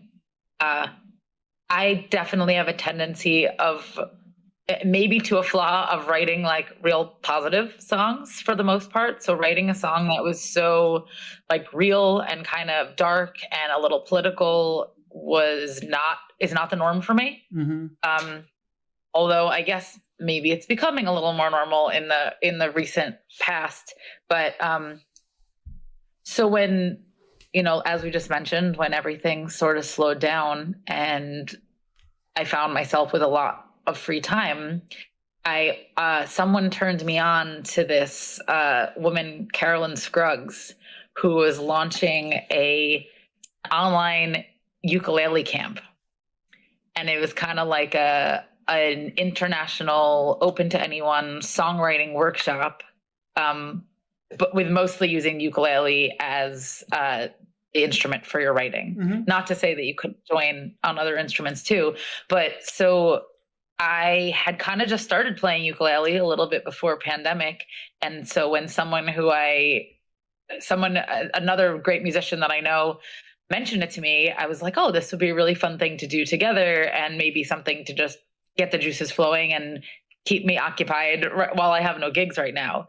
So long story short, I actually ended up doing 2 or 3 rounds of ukulele camp and becoming good friends with the instructor. And so it was 5 days. She still does them it's usually about every six months. And I highly recommend it to anyone that's looking for a little bit of inspiration to help spark your songwriting. As I mentioned, it's all online and it's free. I believe you can get all the information from theukeCamp.com. And like I said, too, if you don't play uke and you want to write on guitar or on piano or whatever, you can. It's just, you know, most of the people are doing it on ukulele. So anyway, it's 5 days, and she is very inspirational, and she kind of gives the group prompts, just some sort of springboard to work off of each day. And so one day she said, I want you to write a song from like an objective perspective where you never use the words me or I, like a song about a place or an object where you remove yourself. And that is a really interesting writing challenge. And I think it's so easy to fall into a song about me, about you, etc. So that was what sparked the having to think outside the box from, you know, some of the other things I had written about in the past. And we were just in the midst of this pandemic, because I wrote this song probably like late 2020 or maybe early 2021, I guess. So I wrote the song a while ago. It took a long time to really materialize and bring it from, you know, writing it on the band, fleshing it out, going to the studio, and then waiting for the right time to release it and make the video. But yeah, so I was thinking about Kingston, about the city that I live in, about the changes that were happening. And then beyond just what was happening in the city, it was pretty clear that a lot of of cities, small towns around the whole world are going through these same problems, and it just felt really universal. But I was really thinking very specifically about going down Broadway in Kingston and like what is happening in the city right now. Yeah, with it being specifically about the town of Kingston, have you seen major changes come about? I mean, things have changed a lot due to the pandemic here, actually.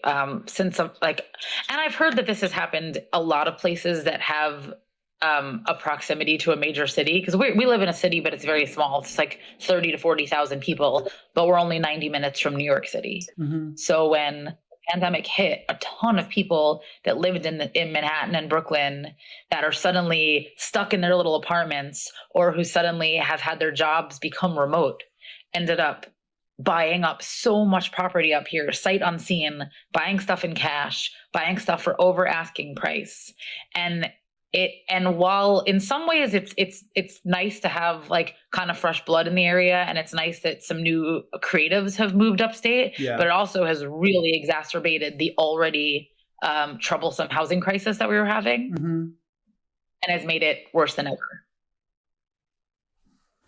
With a lot of the various, I suppose, extreme elements that seem to be popping up more and more these days. It was really, really cool to see another musician take that warning and make it musical to where it can be shared, to spread that kind of awareness. There's so many musicians who are scared to get anywhere near anything political because they don't want to lose a gig. Skip, I felt that way for a really long time. I won't lie, I was that person. And I didn't like being that person, but I guess it's interesting. It's like it was a blessing and a curse, and there has been some silver lining in the pandemic for me, because pre-2020 I played music full time for 10 years for a living. Mm-hmm. And that's why I was scared to say things like this, because I was worried that if I pissed people off, I wouldn't be able to pay my bills.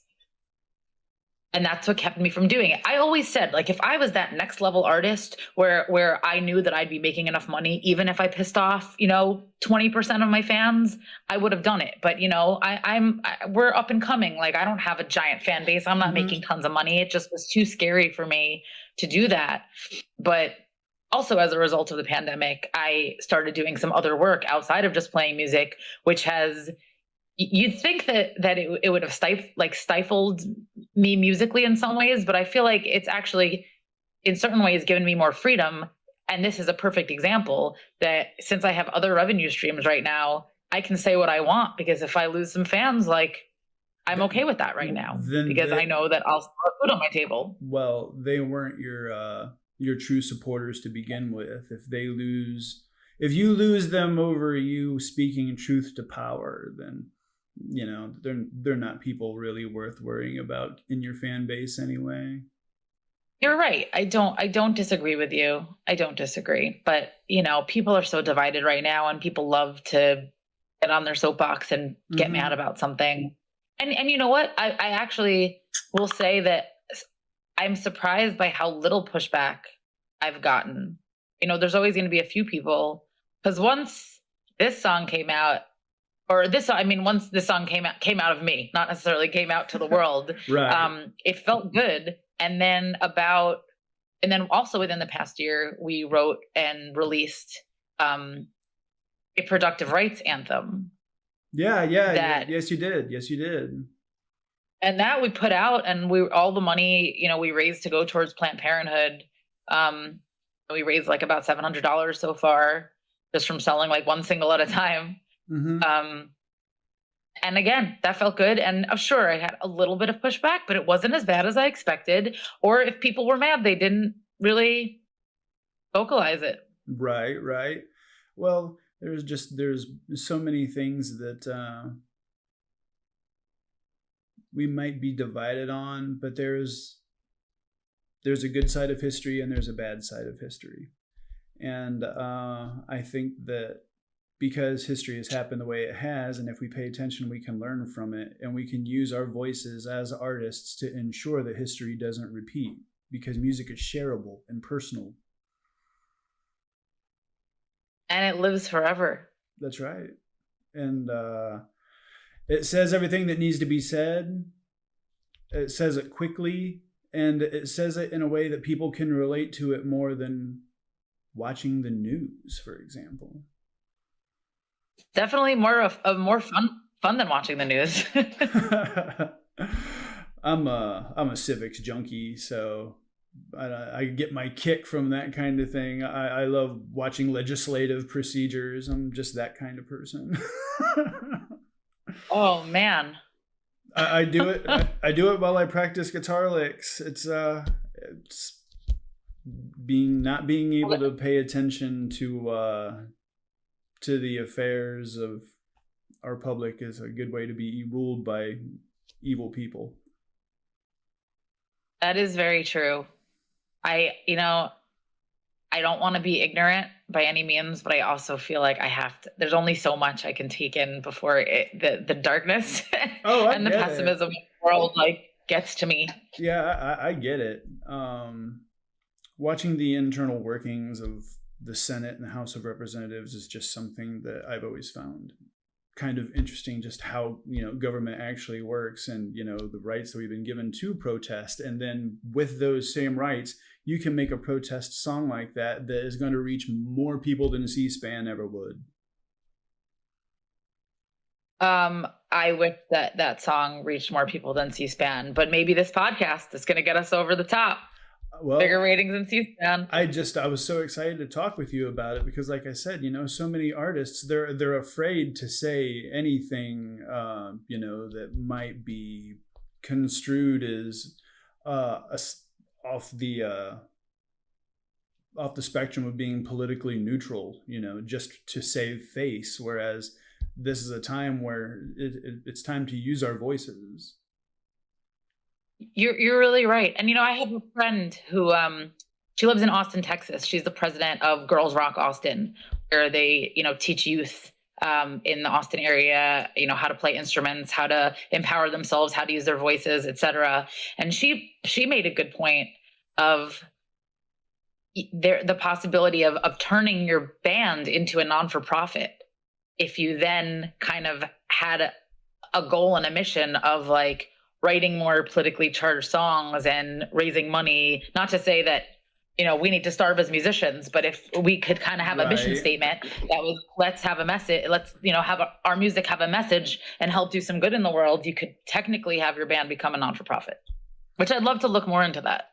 I mean, just the idea that you can gather people together and get them to dance and get them to sing along and spread an important civic message, but not pounding it down their throat with your lyrics. You're not going to be the next Rage Against the Machine. Sure. But what needs to be said, you said it well in that song. Thank you so much. I mean, I've always, like I said, I do tend to write songs that, are on the positive side of things, but I've definitely tried for the past decade to, I love a good love song and I love a good heartbreak song. And there are so many great ones out there. I've written my fair share, and there are people that are going to write those songs much better than I'm going to write those songs. And I'm just at a point where I just don't want to write those anymore. Mm-hmm. And they don't have to be serious either. Like on the last Arctones album, there's a song about running out of hot water in the shower. Right. There's a song about not taking life's experiences when they're thrown at you.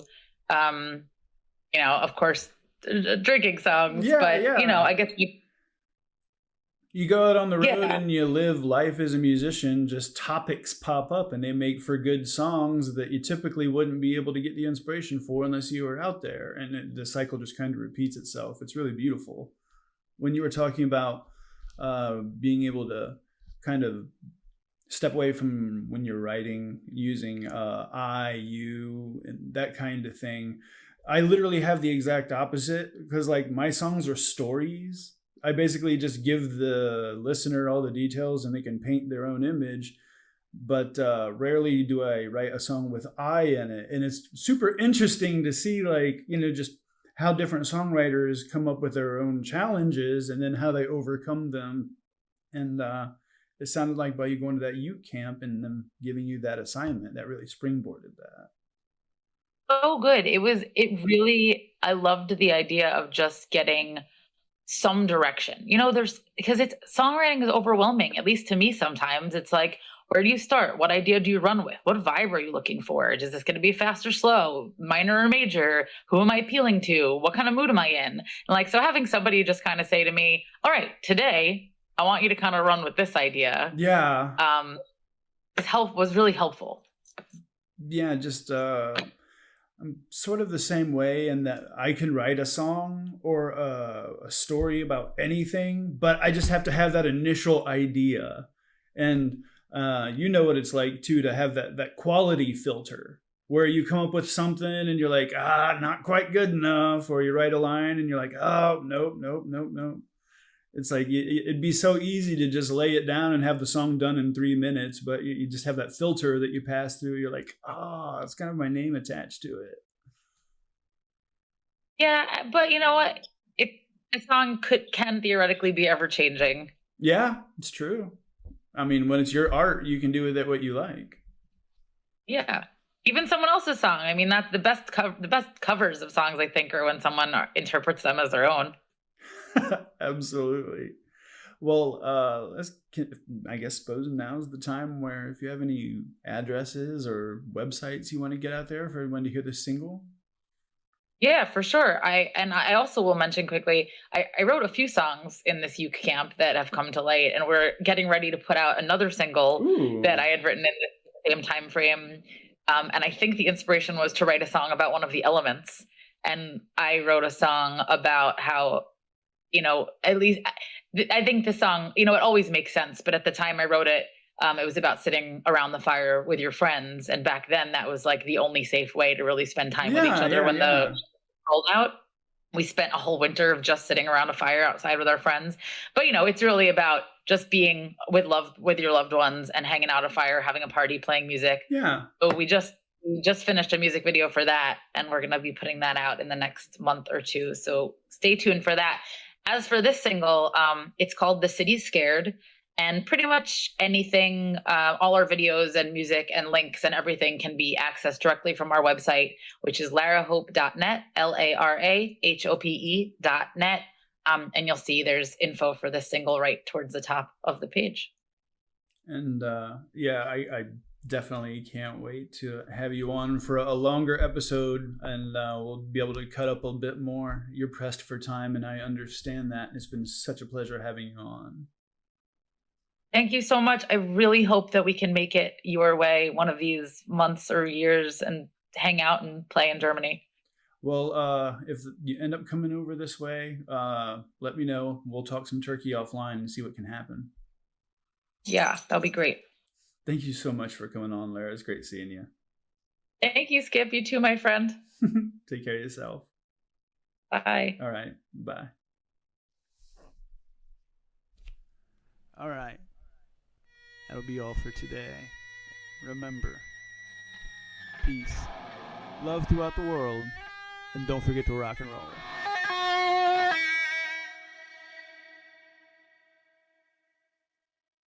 One of the actors, he had makeup on his head to start with for one scene, and then as we went to the next scene, then he had this kind of it wasn't really blood, it was syrup, but it was sort of like a black syrup, and he had that applied to his head by the makeup artist. Well, if the shot didn't go well, then basically you've got to redo everything again, all of the makeup. So everything's a risk.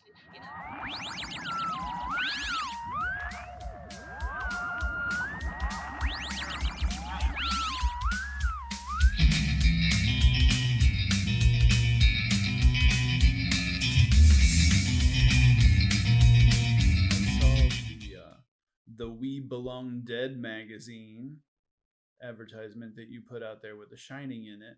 And I was curious about the magazine just in general. And then you ended up with your own column in that. How did that end up happening? Yeah, that's right. Yeah, so We Belong Dead is mainly a classic horror magazine. going back to, you know, any time from silent movies onwards, really. It does have more modern things in it as well. I think there is generally a cut-off time. I'm not sure what Eric, the editor's got it at the minute. It might be sort of late 80s. There might be a few things beyond that, but it's mainly sort of slightly older horror. Mm-hmm. And yeah, I got involved because I know Eric. I know him from the horror scene. I've known Eric for years. He just said to me one time, "Do you fancy writing a column?" So I was like, yeah, why not? It'd be amazing. And that's the second time I've written a column for another magazine, Digital Filmmaker magazine, but that was quite different. Obviously, it was about film and filmmaking, not really films like horror films and stuff like that. So, and my column there was more technical advice on filmmaking. Whereas I might offer that if someone asks me, I will respond to that in my column. So I have a little bit of a Q&A section in there, but it's more talking about horror films, what I've been up to, my projects as well, that kind of thing, really, and sort of lots of strange, bizarre facts I've been strange link-ups of things. It's really cool because I definitely want to check it out because, you know, we all know Fangoria if we're fans of horror, but it's really cool to see, you know, and not only just an alternate rag, but an alternate rag that focuses on movies that Fangoria doesn't really focus on. So, I mean, when you was talking about older horror, and I imagine with, you know, British horror as well, does it focus, you know, like on some of the Hammer stuff too? Oh yeah, the big focus on Hammer and other kind of films in that time. I mean, the thing is that the kind of readership and fan base and viewership, obviously, for those films, it never really dies. They're classics, and there's lots of people that still love them. You know, and you could probably write about them in every magazine. You could probably fill a whole magazine full of just Hammer stuff, and people would love that and want to read it. So. Like you read it one time and then just frame it on your wall, like yeah, why not? If there's a nice yeah. Oh yeah, I'm totally that way when it comes to Hammer stuff. I used to have a whole lot of different things when I lived in America, but I live in Germany now, and I showed up with a guitar and a suitcase.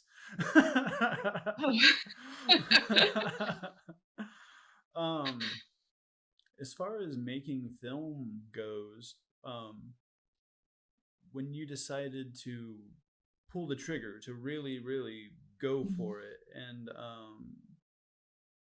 was it just kind of picking up a camera and shooting some stuff here and there and then just kind of fixing it in post, or did you have formal education? No, I didn't go to film school, but I have on and off done filmmaking stuff for years, not necessarily my own kind of genre pieces, stuff for clients, slightly more boring. But yeah, I've done that on and off for a number of years. But when it came to actually making a genre short film, at my first film season night, I didn't shoot that myself. I did have other people shoot that, but it was very much trial and error. And there certainly were things that had to be fixed in post. Although not so much with, you know, putting effects over things. Although there were a couple of really minor things. One of the actors, for example, as they kind of got up from a fight scene and they were walking away, or running or crawling away, you could see a brand label on their underpants. I know that's a bit random, but yeah, it's kind of better to remove if somebody's not sponsored something. Yeah. You don't really want a brand label prominently. So there were like really minor things like that that had to be corrected. Mm-hmm. But a lot of it was more in the edit. So fight scenes are quite difficult to shoot and edit. And you know, there were places where if I could have gone back again for a third time shooting in the same location, I would have gone back and you know, shot a couple bits more footage and kind of cut that in. But you can't necessarily, especially with low budget filmmaking. You know, and you're relying on people to have free time to let you into the location. Mm-hmm. You certainly can't get. I mean, that was in a garage, for example, a working garage. If we'd gone back again, it's quite difficult to get the filler shots if things change around you, like there are different cars and things there.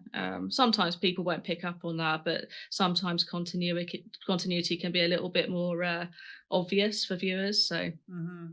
When it comes to the Yeah. continuity, it's just when you got to keep referring to that shot list. Over the Yeah. I suppose over COVID is a good time to put it. I began writing a script to myself. Actually, I wrote a full script, and I began doing the shot listing and everything. And I was checking out different. I was doing shot scouting in different locations and things like that. And then full on the COVID hit, and when nobody could go out and do anything, I decided to go ahead and turn it into a book. Okay, yeah. The book actually became an audio book, and I'm about to make the 4th episode, and it's really cool to see. I don't know, this new crop of indie directors coming up when it comes to horror and stuff like that. I mean, I was brought up on 80s horror, Full Moon and stuff like that. It's like my entire like childhood, and seeing everybody come from different places when it comes to their different horror influences, and then converge into making new film.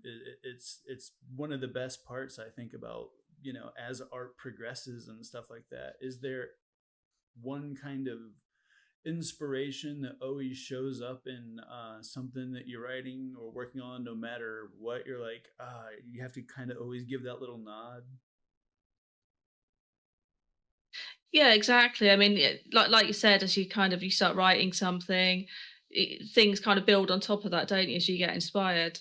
I really like the idea you're saying you've turned your film into a book. Yeah. Because I do think that's another option. If if you've written a lot of different portfolio pieces and you can't make them all, because it does take a lot of money, time, and effort to make a film, even if it's a short film. I think it's quite a nice idea to put it into a book, and then if you come round to it later, or if you get budgeted independently from it, your book's out there, and you can work from that for your script. So I do quite like that idea, and I think that is a good idea. Well, the thing is with writing a book is there's no budgetary restrictions. Like when you're writing the script, you have to worry about what you can actually pull off, or what's going to be CGI, or that kind of thing. The reason I asked about what your inspirations were that you always kind of give a nod to is because there's people that prefer special effects and there's people that prefer CGI. And by seeing where someone draws a lot of their initial inspiration from, it's really cool to see how they'll give nods when it comes to stuff like that. Like, for example, Tom Savini. And would you say that when it comes to special effects, you rely more on practical or CGI? It is kind of like, 6 of one, half a dozen of another, to be honest. It would be great to have everything practical. But some visual effects are needed, really. Yeah. There's things you can't do practically.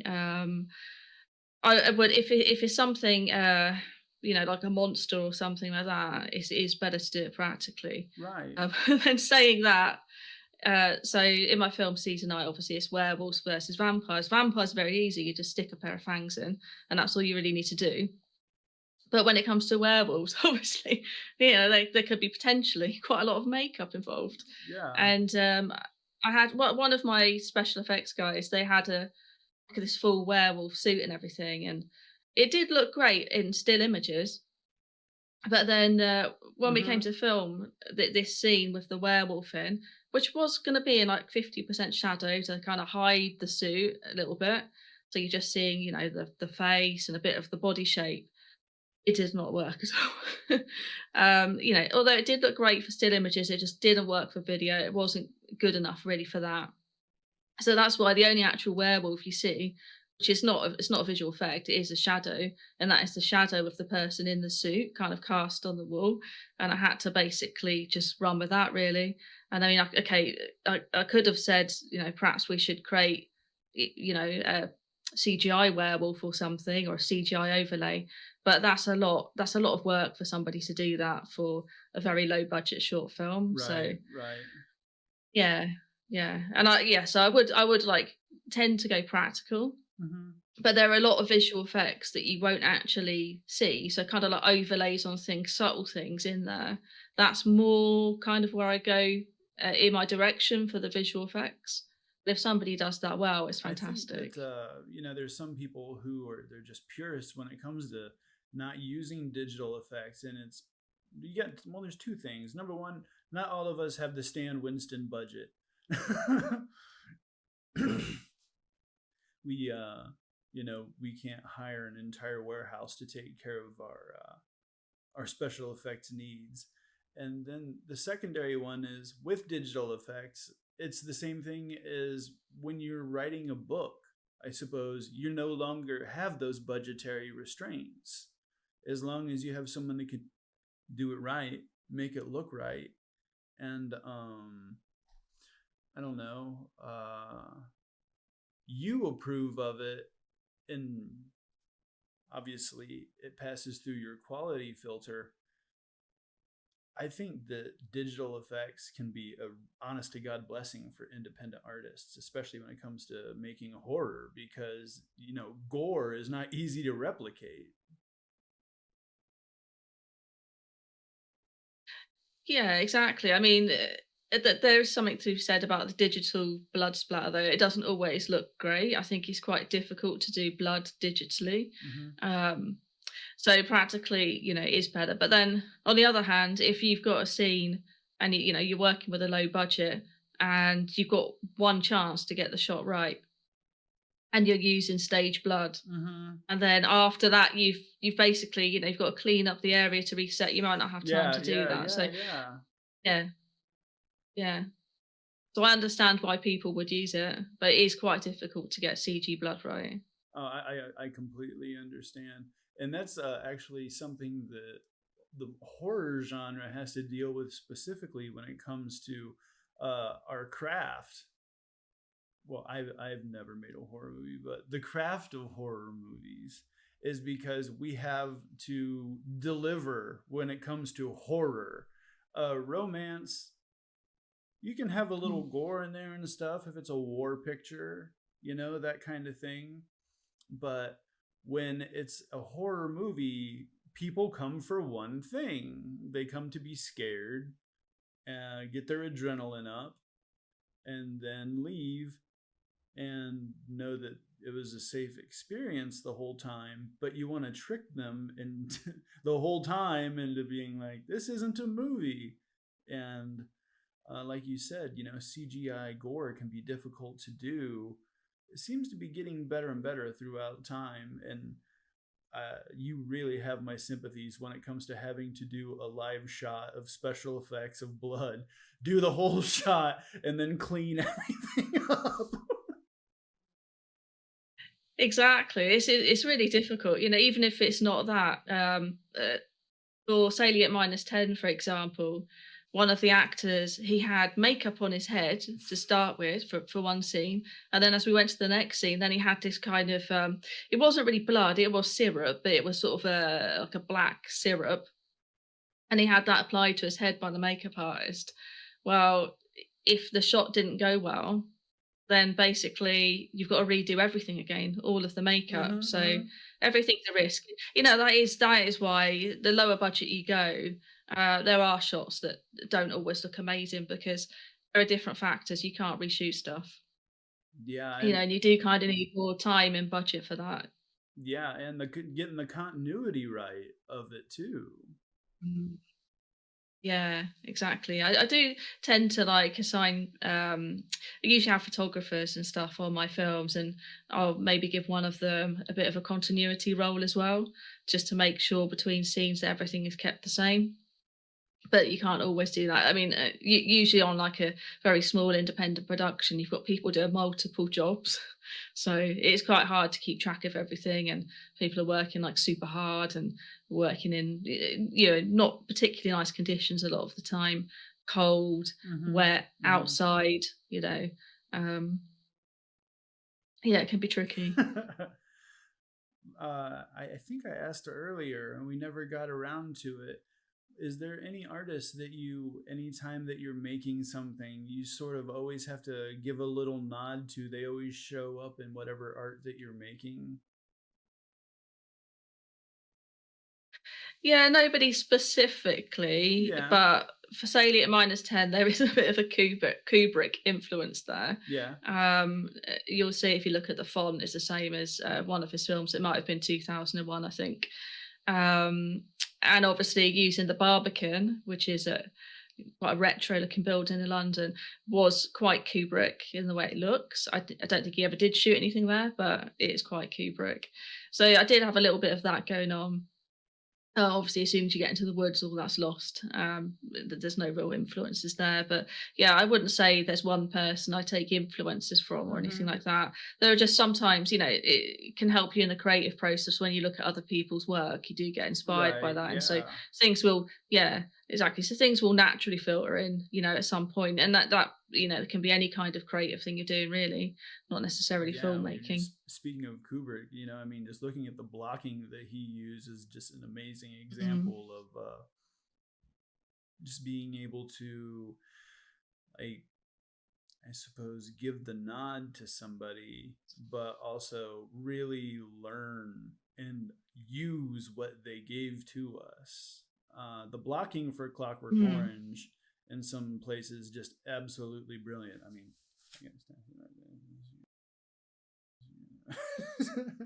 yeah.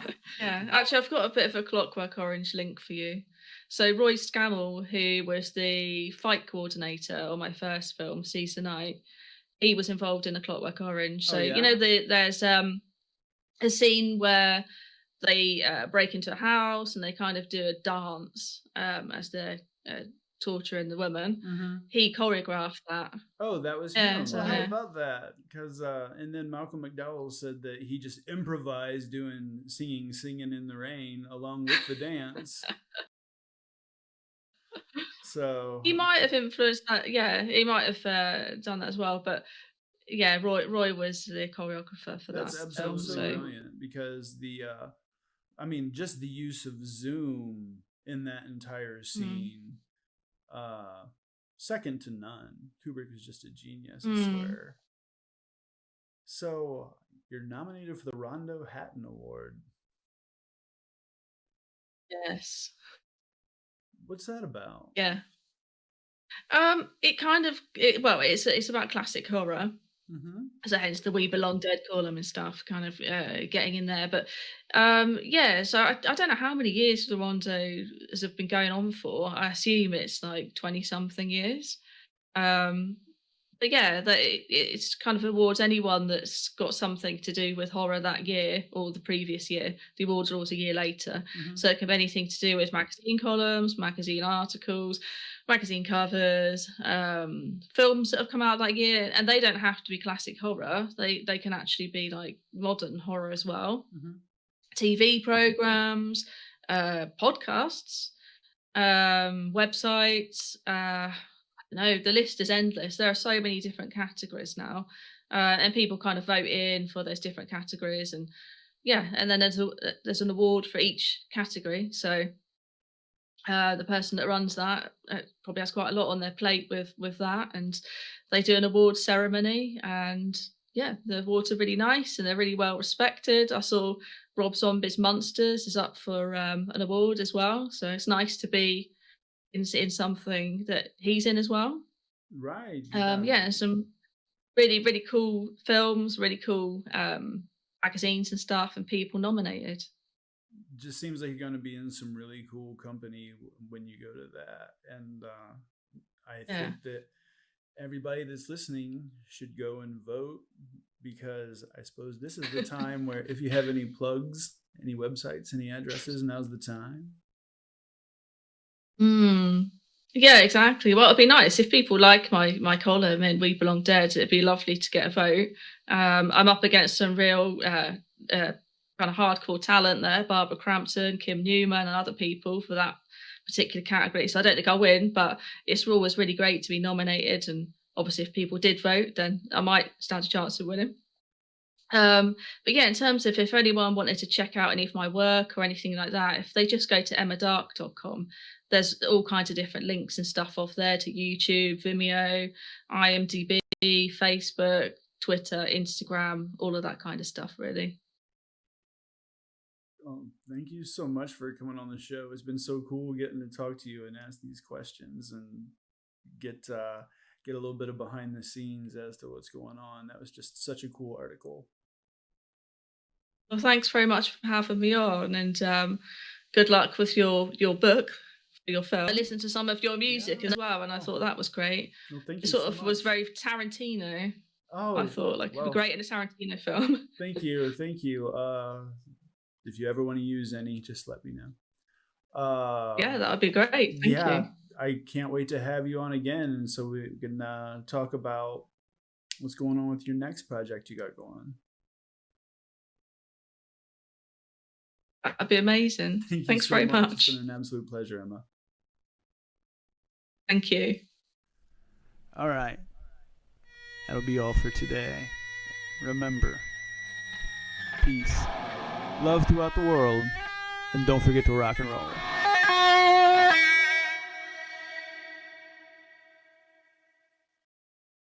I would listen to these records all the time. We had a little Fisher-Price record player that, I could just spin records all the time.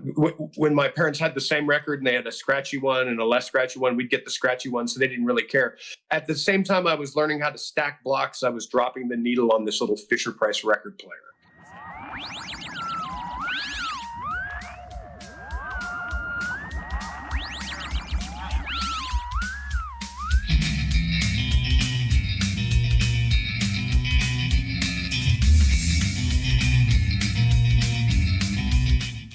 I borrowed a guitar from a friend of mine, David Maloney. David Maloney had lost both of his arms in an electrical accident by the time that I met him. And this was in grade school. I was probably about 12 when I met him. This is not a tragedy. He got laid before any of us did. He could kick the head off your head from 10 feet away. He was an unstoppable force of nature. He was a wonderful guy. But he had played guitar before he'd lost his arms, and he still had it. And he taught me how to tune the guitar with his feet. The very first guitar that I picked up. And when I first picked up the guitar, I wanted to sing. And I also probably wanted it for the sort of social drug that it is. It's you can socialize with people and have something in between you and them, to act as sort of a shield, attractor, and deflector at the same time. Right. And so the first songs that I learned how to play were mostly pop songs that I had just grown up hearing on the radio. I remember my mom had a great songs of the 60s songbook that had chord shapes in it. I never took lessons. I just, learned how to tune the guitar, and I would force my fingers into the shapes and strum a chord. And, oh yeah. And then sing to the next chord change, and then try to figure out what the next chord was and do that. The first song that I ever wrote was actually it was in school. I was in grade school, and we read The Grapes of Wrath, and we were supposed to do a book report on it. And so I wrote a Dust Bowl ballad. It wasn't particularly good, but I did get like a B plus, which for at least it was I think the only person who showed up with a song for that particular request. So it was nice. When I started writing songs, a friend of mine, my buddy Grant Watts, played guitar, and he was one of the first guitar players that I hung out with. And he had a 12-string guitar, and he sang folk material. I remember when the Challenger disaster happened, when the Challenger space shuttle exploded a couple minutes after launch. Next time I saw Grant, he had a song about it. And in that song, he used Icarus and Daedalus as a metaphor to talk about the overreach of science. Yeah. And I was like, you could just do that. You could just write a song. And I've been passionate about it since then. I started to listen to blues because in Kansas City there was a great radio show with a guy named Lindsey Shannon that would play on Sunday afternoons. It was like 3 hours long, and I would put my little tape recorder next to the radio and record the blues show and listen to it all week. And I was interested in music, and I would go to the public library and find all the different books that I could on music. Really, the reason why I went to the library was the records, because my mom and dad had a stack of records when they got married. And my brother, who's a year and a half older than me, and I would listen to the less scratchy one. We'd get the scratchy one, so they didn't really care. At the same time I was learning how to stack blocks, I was dropping the needle on this little Fisher-Price record player. And, cool. Like, go play. All right. So pull out the records and start listening to them. And those records, there were a lot of musicals. There was a lot of Western music as opposed to country music, like Marty Robbins and the Sons of the Pioneers and Frankie Lane, because that was what they were into when they were younger. And so I listened to that. And when I found out at the library they had stacks of records you could just go pull anything off the wall and listen to, I started to do that. And just like, oh, there's just so much stuff here. This is, of course, pre-internet. This is when information was hard to come by. You had to go somewhere and do something in order to get to it. And just by pulling stuff off the walls, I happened to run into Robert Johnson. And I heard stuff in those recordings that was totally alien to the produced, glitzy music business stuff that was coming off of the radio. And it seemed to matter more. It seemed to be more, it just reached me more. Like there was a lot less in between, even with the gap of 50 years, 60 years, and everything being squeezed through that 78 sonic range where you just have like, if you have an EQ, it's just like one little bump. So everything sort of sounds like this, what one of my daughters would refer to as toaster music. And I just loved it. And I started to get into it more and more. Also, back at this particular period of time, there was a lot less information about the players. You had a little liner note blurb on the back of the album. And I got Robert Palmer's Deep Blues and, like different books that I could find on the subject and read them.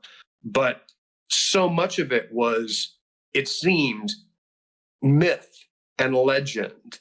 And the myth that has been talked about so much about Robert Johnson is the retelling of the Faust myth of selling your soul for success. Robert Johnson goes down to the crossroads and makes a deal with the devil to learn how to play guitar. And that's all kind of campy now. And I have a real critique of that whole thing at this point in history, where we have a much more humanized view of these players. But it certainly ignited my imagination. And I just wanted to get as far into it as I could. I saw John Hammond Jr., although he's hardly junior now, with over 55 years of road work and being one of the great players of the music at this point. It'd be hard to argue that, I think. And I'd love to argue it with someone, because I would feel well armed and well positioned. But I saw him play when I was 18, and I was really into punk rock at that time. And what I liked about punk rock was the immediacy, the visceralness. But one of the things about punk rock is it's just spewing out in all directions. It's like, and it was also, and has been and continues to be, a great leveler. You should be in the audience at a punk show going, I could do that. That's the point. It's accessibility. This is something that people do, that you can do, and that you can find a voice for your passions. But when I saw John Hammond play, what was totally different was that John Hammond was focused like a razor. It was just him with an acoustic guitar or a National Resophonic guitar like this one here.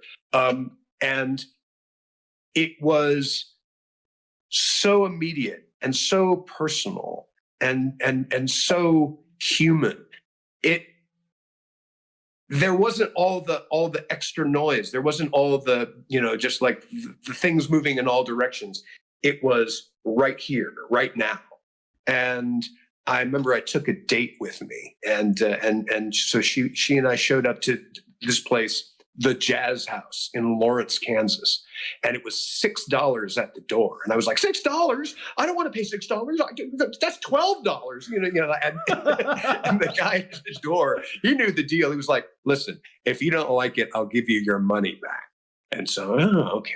Went down and sat down. The show started, and I didn't look at my date once, except one time to go, that's it. That's what I want to do. I want to do that. Mm-hmm.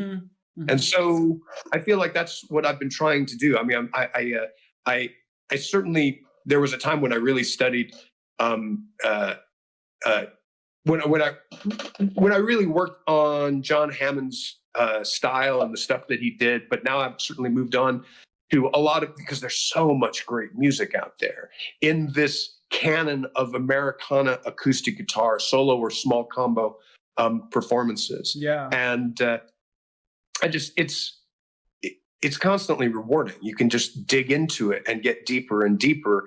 And you could study any one of these characters, Blind Blake, Tampa Red, for your whole life. And, and still, you could aim at the thing that they were aiming at, mm-hmm. because they were all, they're pushing themselves too. They're trying to get better. They're trying to, fall through their career. It's just one of my favorite things. It's just something I've continually come back to. I work as a songwriter. I write a lot of different songs that you wouldn't necessarily call blues. I play in bands where I might play electric guitar or amplified harmonica, or I've been playing in a 20s, 30s jazz band playing tenor banjo, which is a affliction that I picked up during the pandemic and as a way of punishing myself and my family. So there's that too. I like to play, I like all stringed instruments, ukulele, mandolin, banjos, guitars, electric guitars. I can play bass, but I'm not really a bass player. I can do stuff. You play the saw, and yeah, the way that you make it sound to where you can't tell if you're listening to a theremin or not, it just never ceases to impress me. It's the camping theremin. I watched a guy play the saw on the streets of Amsterdam. I had heard saw on recordings before and just went, well, that's weird. Or, what's that sound? But I watched somebody play classical material, arias and just beautiful pieces. He had a boombox that had piano accompaniment. And that was the first time I ever watched anybody do it. And I resolved at that point, well, I was going to learn how to play that. Yeah. I met a guy who played percussion for the 13th Floor Elevators, which is one of the very first psychedelic bands. When the scientists at the University of Texas learned how to make acid, they gave it to all their friends, and before ending up heading to the coast and going to San Francisco. But the first wave of psychedelia happened here in Austin with the 13th Floor Elevators. And he played saw a little bit. And I got to sit down next to him and see what he did. I had him come and sit in with the Asylum Street Spankers. And Olivier Giraud just went out and got himself a saw and started playing immediately. And so I sat next to him while he learned. And I was like, okay. And then, when he left the band, I got a saw and I learned how to play. And when I left the band, Christina Mars got a saw and she started to play. Yeah. And obviously we can't go by without mentioning the Asylum Street Spankers. Just what an amazing collaboration that ended up being. How many how many people's lives that it touched, how many inspiration was given to bands, even like the Ninth Street Stompers that I put together. I'm sure the memories that you have with that band are absolutely countless. Can you think of one particular tour story where you're just like, I can't believe that happened? Sure. I remember the Spankers, we played all acoustic, no PA. We for the time that I was in the band to the time that I left to pursue my own writing and stuff like that. And I still did tours with the band. I'd go back and record with them and things like that. But up till the time that I left, one of our mission statement was to play music the way that God intended it, without demon electricity. Yes. Because the tradition of string band music is really strong. And a lot of those recordings that I've fallen in love with, the way that people played that music was dictated by the technology available. A lot of those first recordings were made on single microphones in rooms, where it was very much like a black and white photograph. It was just like, here's what's here. There's no manipulation of the sound. Yes. The only manipulation was, all right, put the trumpet player further back. Yeah, circle around it. Yeah, the singer needs to come a little bit closer, put the trumpet player further back. And they'd experiment a little bit and get something that would work. And so the way that you approach a guitar, if you're playing without any amplification, is totally different than the way that you do when you plug it into an amplifier, or now when you have an acoustic guitar with a pickup in it that you might plug directly into the PA, where you can play very softly and make the softest sounds loud. But before that, if you were going to play guitar for a bunch of people dancing, you had to beat up that guitar. The Asylum Street Spankers, one of the reasons why we called it that was the expression spanking the plank, which was how you get sound out of an instrument like that. You have to physically move air. And so it changes the way that you play. And so we tried to do that. We wanted to do that. We wanted the sound of people singing to the back room. The sound of Bessie Smith singing is very, very different than most of the blues singers that you hear today, the jazz singers that you hear today, because the technique, when you're using a microphone, you can change, you can get very different sounds. Yeah. But if you're in the back of the room, you have to reach the other side of the room. And so it's about moving air. It's, like you have to carry yourself a certain way. You have to support it. And there's something in that is really powerful. It's just amazing when it works. It can be frustrating as hell when it doesn't. Right. And I mean, not to mention, you had the attentive audience who knew to shut up. We were very, the Asylum Street Spankers was very theatrical. There were Pops Bayless would say, I'm not a musician. I just played a musician in this band, and so we were very deliberate about trying to educate the audience about how to act. We had placards and signs that would say, quiet please, tips accepted, ladies spanked free, which was initially a joke, but it worked, and that people would line up to be spanked at the gigs. Yeah, especially for their birthdays. Was also great.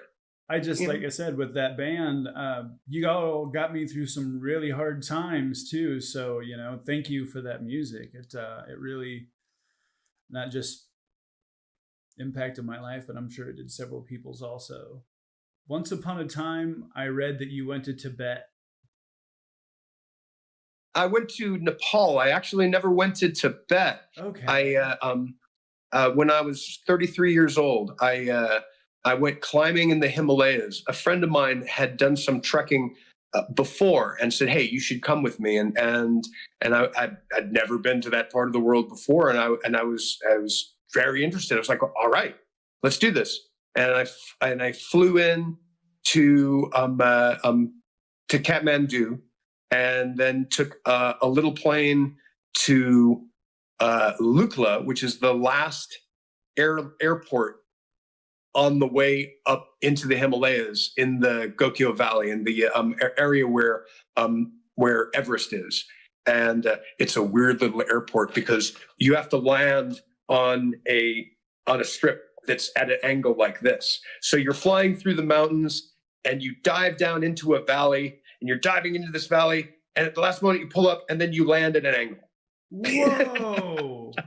And when you take off, you roll down and then and then take off again. You can look it up and see what I'm talking about. It's Lukla, and it's one of the weirdest and most difficult airports in the world. And from there, walked up for a month, and went to the end of the Gokyo Valley, climbed an unknown or an unnamed peak at the end of the Gokyo Valley that had a great view of Everest. It was never technical climbing. We were never on oxygen, although we were at about 50% oxygen at altitude. By walking up, you acclimatize to the change in altitude, and it was amazing. And because I'm the type of guy who does this sort of thing, I took a guitar with me, so I had a big backpack and an acoustic guitar. And I got to play music with some of the Nepalese people that live there. There's Namche Bazaar is the last place where people might live out their entire life. The altitude is really high, but people are born there. Mm-hmm. There are people higher up in the mountains, but they're not. But you don't stay there all the time. And so the sun, it gets dark really fast, because unless you're on the peak, you're gonna be in shadow by about 5 o'clock, 6 o'clock in the afternoon. And so the evenings are spent in these little cramped tea houses that are built along the way, because it's a tourist industry. There's not a lot of money in Nepal. My information is a little old. Nepal was the 20th poorest country in the world when I went, which was in 2000. And their primary export is paper goods. But a lot of money comes in the trekking business. We were just hiking up on our own. We did hire a guide, a Sherpa, who went with us, but we carried our own stuff, and we stayed at tea houses and bought food along the way, as opposed to carrying stuff up, because because people do that, and you meet a lot of really, really interesting people. Yeah, because you're going to pass everybody. Like if they're going the other way, you're going to pass everybody. Mm-hmm. There's not a lot of, there's not two ways. There's a way. Yeah. And so you have a wonderful scenes in these tiny little tea houses at night after 5 o'clock, because everybody's there, and you talk. And I brought a guitar because I don't know what I'd do without one. And when crossing the Chola Pass, I took out the guitar and played "Sitting on Top of the World," which was sort of like a goal that had occurred to me on the way. Although it really makes sense. There's so little oxygen. It was more like I'm sitting on top of the world. I know that you've been into martial arts for quite some time. Did you find going there to be, sort of inspirational spiritually? I thought going there was very inspirational spiritually. I think the best lesson that I learned there is in the Nepalese population, there's Buddhists and there's Hindu temples. Like there's lots of Buddhist iconography, lots of Hindu iconography. But if you ask people, are you Buddhist or are you Hindu? They're like, yes. They really didn't make the distinction. Now there's places in the world where they're killing each other over these differences, but the Nepalese didn't. Like it seemed like they had a very harmonious approach to all of it. And the people there were kind and bright in a way that I seldom encounter in the West. And part of that, I guess, is when you have very little to lose, you're not worried about it. And that the lesson is that, you know, your spiritual well-being doesn't come from outside you. Yeah, I mean that's Lao Tzu principles right there. Yeah, very much. Yeah, it's definitely in the Date Ching. Yeah. So I was asked personally by a friend to ask you if you had one tip for learning slide guitar. As I see you have yours with you, what would that be, Guy? Okay. Slide guitar is about trying to get the guitar to speak similarly to the voice. We all, I assume, if you're understanding what I'm saying, that you speak, or at least understand, you know, words and the way that people put together phrases and the way that we use our voice. It's a way of humanizing the guitar. It's a way of trying to get the guitar to speak.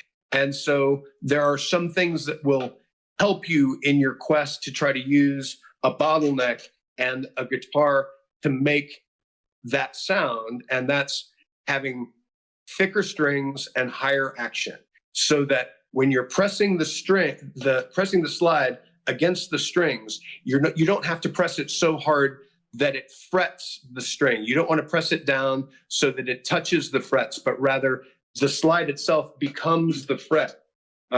This shot is a little close, but I'll show you what I'm talking about.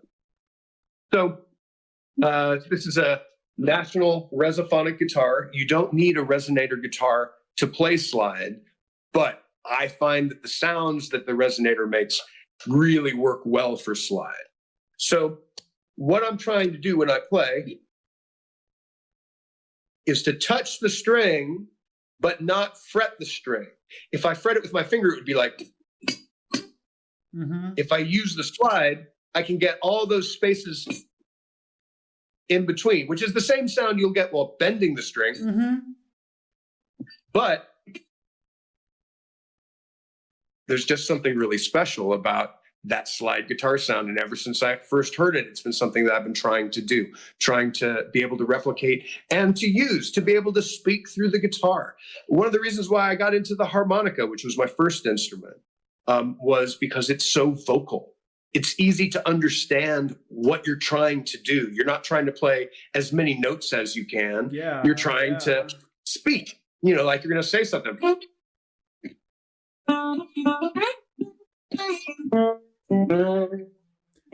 With harmonica, with harmonica, it's so the opposite of like any kind of string instrument, because I really did give it the old college try, and I was like, I have to be able to control my breathing. And with every other instrument, unless it's a woodwind or brass, you don't have to worry about your breathing. You breathe as you desire. So with harmonica, every time that I would just begin playing, I'd forget. I'm like, oh, I have to be completely in control of my breath. I mean, that I suppose that kind of,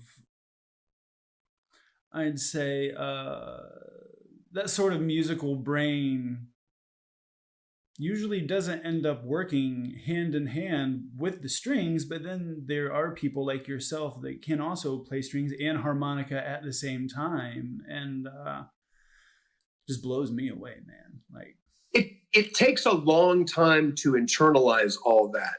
And the other thing that's weird about the harmonica is it's one of the very few instruments that you play inside your body, because you have got to stick it in your mouth. You can't look at it. You don't get the same sort of experience as when you're playing piano or guitar, where you can look down at the fretboard and like, oh, well, I'm going to try to go right there. You have to already know and have a sense of where the note is that you're trying to hit. And the only way to do that is to be able to do it effectively blindfolded. You have to spend so much time with the harmonica in your mouth, making sound, trying to reproduce the sounds that you're hearing in your head, that you don't have to look at it. You might picture it in your head while you're playing, but you don't get to look at it and think about what I want to do. Unless you're gonna be like, that's not the experience that we're looking for. What is this here? Playing harmonica like I ever seen. And harmonica, the diatonic 10-hole harmonica, and the sound of blues harp that we all will instantly recognize is you have the benefit of it being a diatonic instrument. You don't have all 12 notes in an octave. There aren't that many reeds in the harmonica. Now, geeks like myself spend their time trying to get all 12 notes on a diatonic harmonica, which I can sort of do. You know, like if there's a melody that I want to play, I can learn how to play that melody. Even if it does have a lot of accidental notes that aren't part of the diatonic scale. There are lots of different positions that you can use, you can play on the harmonica to access the different modes and flavors in music. And there's some people that do that with awesome dexterity. Howard Levy being probably the top of the line. His ability to play almost any melody on almost any harmonica in any key, which is not easy to do. But you can do it if that's what you do causes you to practice, if that's what you want to do. Jason Ricci is another player that really is exploring what the harmonica can do in ways that I don't think anybody was doing when I first started listening, at least not to the stuff that I was listening to. A lot of the stuff that made me want to play is not complicated music. It's, you know, like it may be demanding, but harmonically speaking, and there's a pun there, but it's not intentional. I harmonically that. Speaking, you know, like still the pentatonic scale is where 90% of the music that interests me is. It's just all of it. An example of this is that you can play almost any old spiritual just on the black keys on the piano. Mm-hmm. That's a metaphor for something else too. But with only 5 notes, you can pick out those iconic songs. And when you hear someone sing them, there's all sorts of different ways that they twist and slide and slur those notes. But the bones are those 5 notes. Mm-hmm, mm-hmm. So it doesn't have to be complicated to really be enjoyable. Right. Just like food. Mm-hmm. You know, sometimes a little salt is all you want on your steak. Mm-hmm. You know? Yeah. When you was talking about, you know, just discovering blues music, I think that what you was saying where it just seems like it's important. I think it's because not only does it just absolutely sound completely different from everything that was coming out at the time, because, you know, the fact it was recorded back then, but also there's no image attached to it. You know, like let's take like hair metal, for example. You had to have the look. You had to have the colorful guitar. You had to have everything, you know what I mean? But if you discover Robert Johnson and you put it on, it's just music. It's not something that tells you you need to dress this certain way or anything like that. It's authentic, and it gives people a chance to interpret it in the most authentic ways, I think. Yeah, I know what you mean. I think that since like specific to Robert Johnson, he recorded in the 30s. Mm-hmm. And so the pictures available of him, of which there are very few, although we're expecting a third one to come out sometime soon. We're very excited. Oh. There's it, you know, so we've seen him in a really crisp suit. We've seen him in a pretty casual, you know, and worn shirt. It's the 30s, so some of the coolest men's fashion is going on at that period of time. But also there's, you know, like people who hardly have anything at all. So, you know, like it wasn't commercialized really. Even when it was at its height, there wasn't mm-hmm. a commercially applied image that went along with it. Right, you know, you right. would just, as well as you could, to look sophisticated and you know, like to, you know, just I always like the expression that a friend of mine said. He's like, if you're playing in a band, you should look different than the audience. Yeah. You know, people should look at you and go, oh yeah, that's the band. You know? which is valuable, right? It helps make it a performance. It helps. Right. It's another tool, like the stage is a tool. Mm-hmm. Well, so at the Saxon pub, you said it's called show business, not stand there and look at your feet business. I remember that. That was one of the best quotes. I kind of put it there, and I've held on to it. And but as the legend and the myth of blues came, then came like the idea of like the blues suit, where it's like you slept in it, then you can play in it. Right. I can't overstate how influenced and how important the Blues Brothers were to me. Oh yeah, because I was a kid when that came out. Mm-hmm. It's my favorite movie. Aykroyd and Belushi had the #1 TV show, the #1 movie, and the #1 record all at the same time with the Blues Brothers. Yeah, and it was absolutely through their love of the music. They wanted nothing more than to share the cool thing that they loved. Yeah. And they knew to spend most of the time in the background in the music scenes and show off the incredible talent that is part of the great American music scene. And their love for it, just everybody wanted some. Everybody wanted some of that. And, the whole like black suit, straight black tie, Wayfarer glasses, like that became, if anything, this sort of like blues outfit, like still when people are drawing cartoons and, like a political cartoon where they need a blues player, that's how they're going to dress them. Just it indicates blues, right? I think it was B.B. King. So effective. B.B. King were Aykroyd and Belushi, who were not originators. They were, they were just in love with it. They had got to grow up in Chicago and to hang out in the clubs there and see the acts. And they were just like, this is the coolest thing. Yeah, absolutely. We'd like to do this. I mean, it's just a total love letter to Joliet. And I mean, John Lee Hooker, I mean, what's to say? John Lee Hooker is everything that we all should attempt to be in music. It just, if there was one perfect artist, in my opinion, when it comes to just creating that rhythm that's going to get the whole room dancing, it's John Lee Hooker. And and mood, and being able to, just create something out of a guitar, of which we now know there are millions. Yeah, and they're not hard to find. Like when Robert Johnson was playing, even though there were less options for music, it's just hard. That would be a difficult thing to find. Now, if you're interested, you can totally find a guitar that will tune and have intonation. Like you can definitely get an instrument but at a certain point, it would have been hard to get something. Yeah.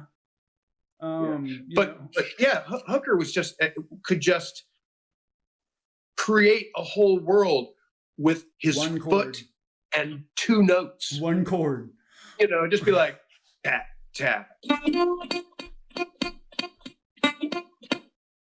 Oh man, I wish like, that suddenly your you're guitar there. was coming through better on the speaker. Something is happening. Yeah. Oh yeah. It's like just so strong. Just that boogie, you need 1 chord.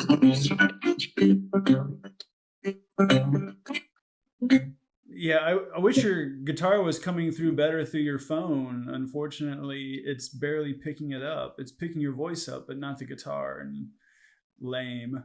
Yeah, that's sort of the nature of the phone. They're made to pick up vocal sounds. Yeah. So maybe better play more vocally on the guitar. It'll pick up. So Saturday, yeah. Yeah, this Saturday I'm playing at Poor David's Pub in Dallas. Really looking forward to getting back there. It's been a while since I've been able to play there, and so I'm psyched to be coming back. Man, I wish you would do a live stream or something from there. Maybe set up a camera on a tripod. That wouldn't be too bad. I'll see if I can. Yeah, if you got actually go ahead and any plugs, any websites. I've got something really fun coming up in October. On October 6th to the 8th, down in Big Bend, I'm going to be on the Rio Grande. It's a Texas music cruise where you get on rafts and go down the Rio Grande in Big Bend, one of the most mythic and just amazing places to see in Texas. Mm-hmm. And all the food is taken care of. People will, will basically do all the hard work so you can glamp as opposed to camp on the river. Spend the days on, going down and looking at like Santa Elena Canyon, and in the evenings we'll camp and we'll sit around and I'll play music, and it seems like I've heard of people doing this for a long time, but I've never gotten to do it. I love camping. I love getting to be outside, and I like to play music. So it's a combination of beautiful things. Yeah. And so I sent you the link. Maybe you can tie it right into this. Absolutely. I'll go ahead and include it in with this podcast. Unfortunately, I'm in Germany. I don't think I'll be able to make it, but that sounds like a blast and a half. Thank you so much for coming on, Guy. It's been an absolute pleasure. I really enjoyed talking to you, Skip. It's great to see you again. Yeah, we're going to have to do it more often, man. Yeah, please. Yeah, thank you so much. All right. That'll be all for today. Remember, peace, love throughout the world, and don't forget to rock and roll.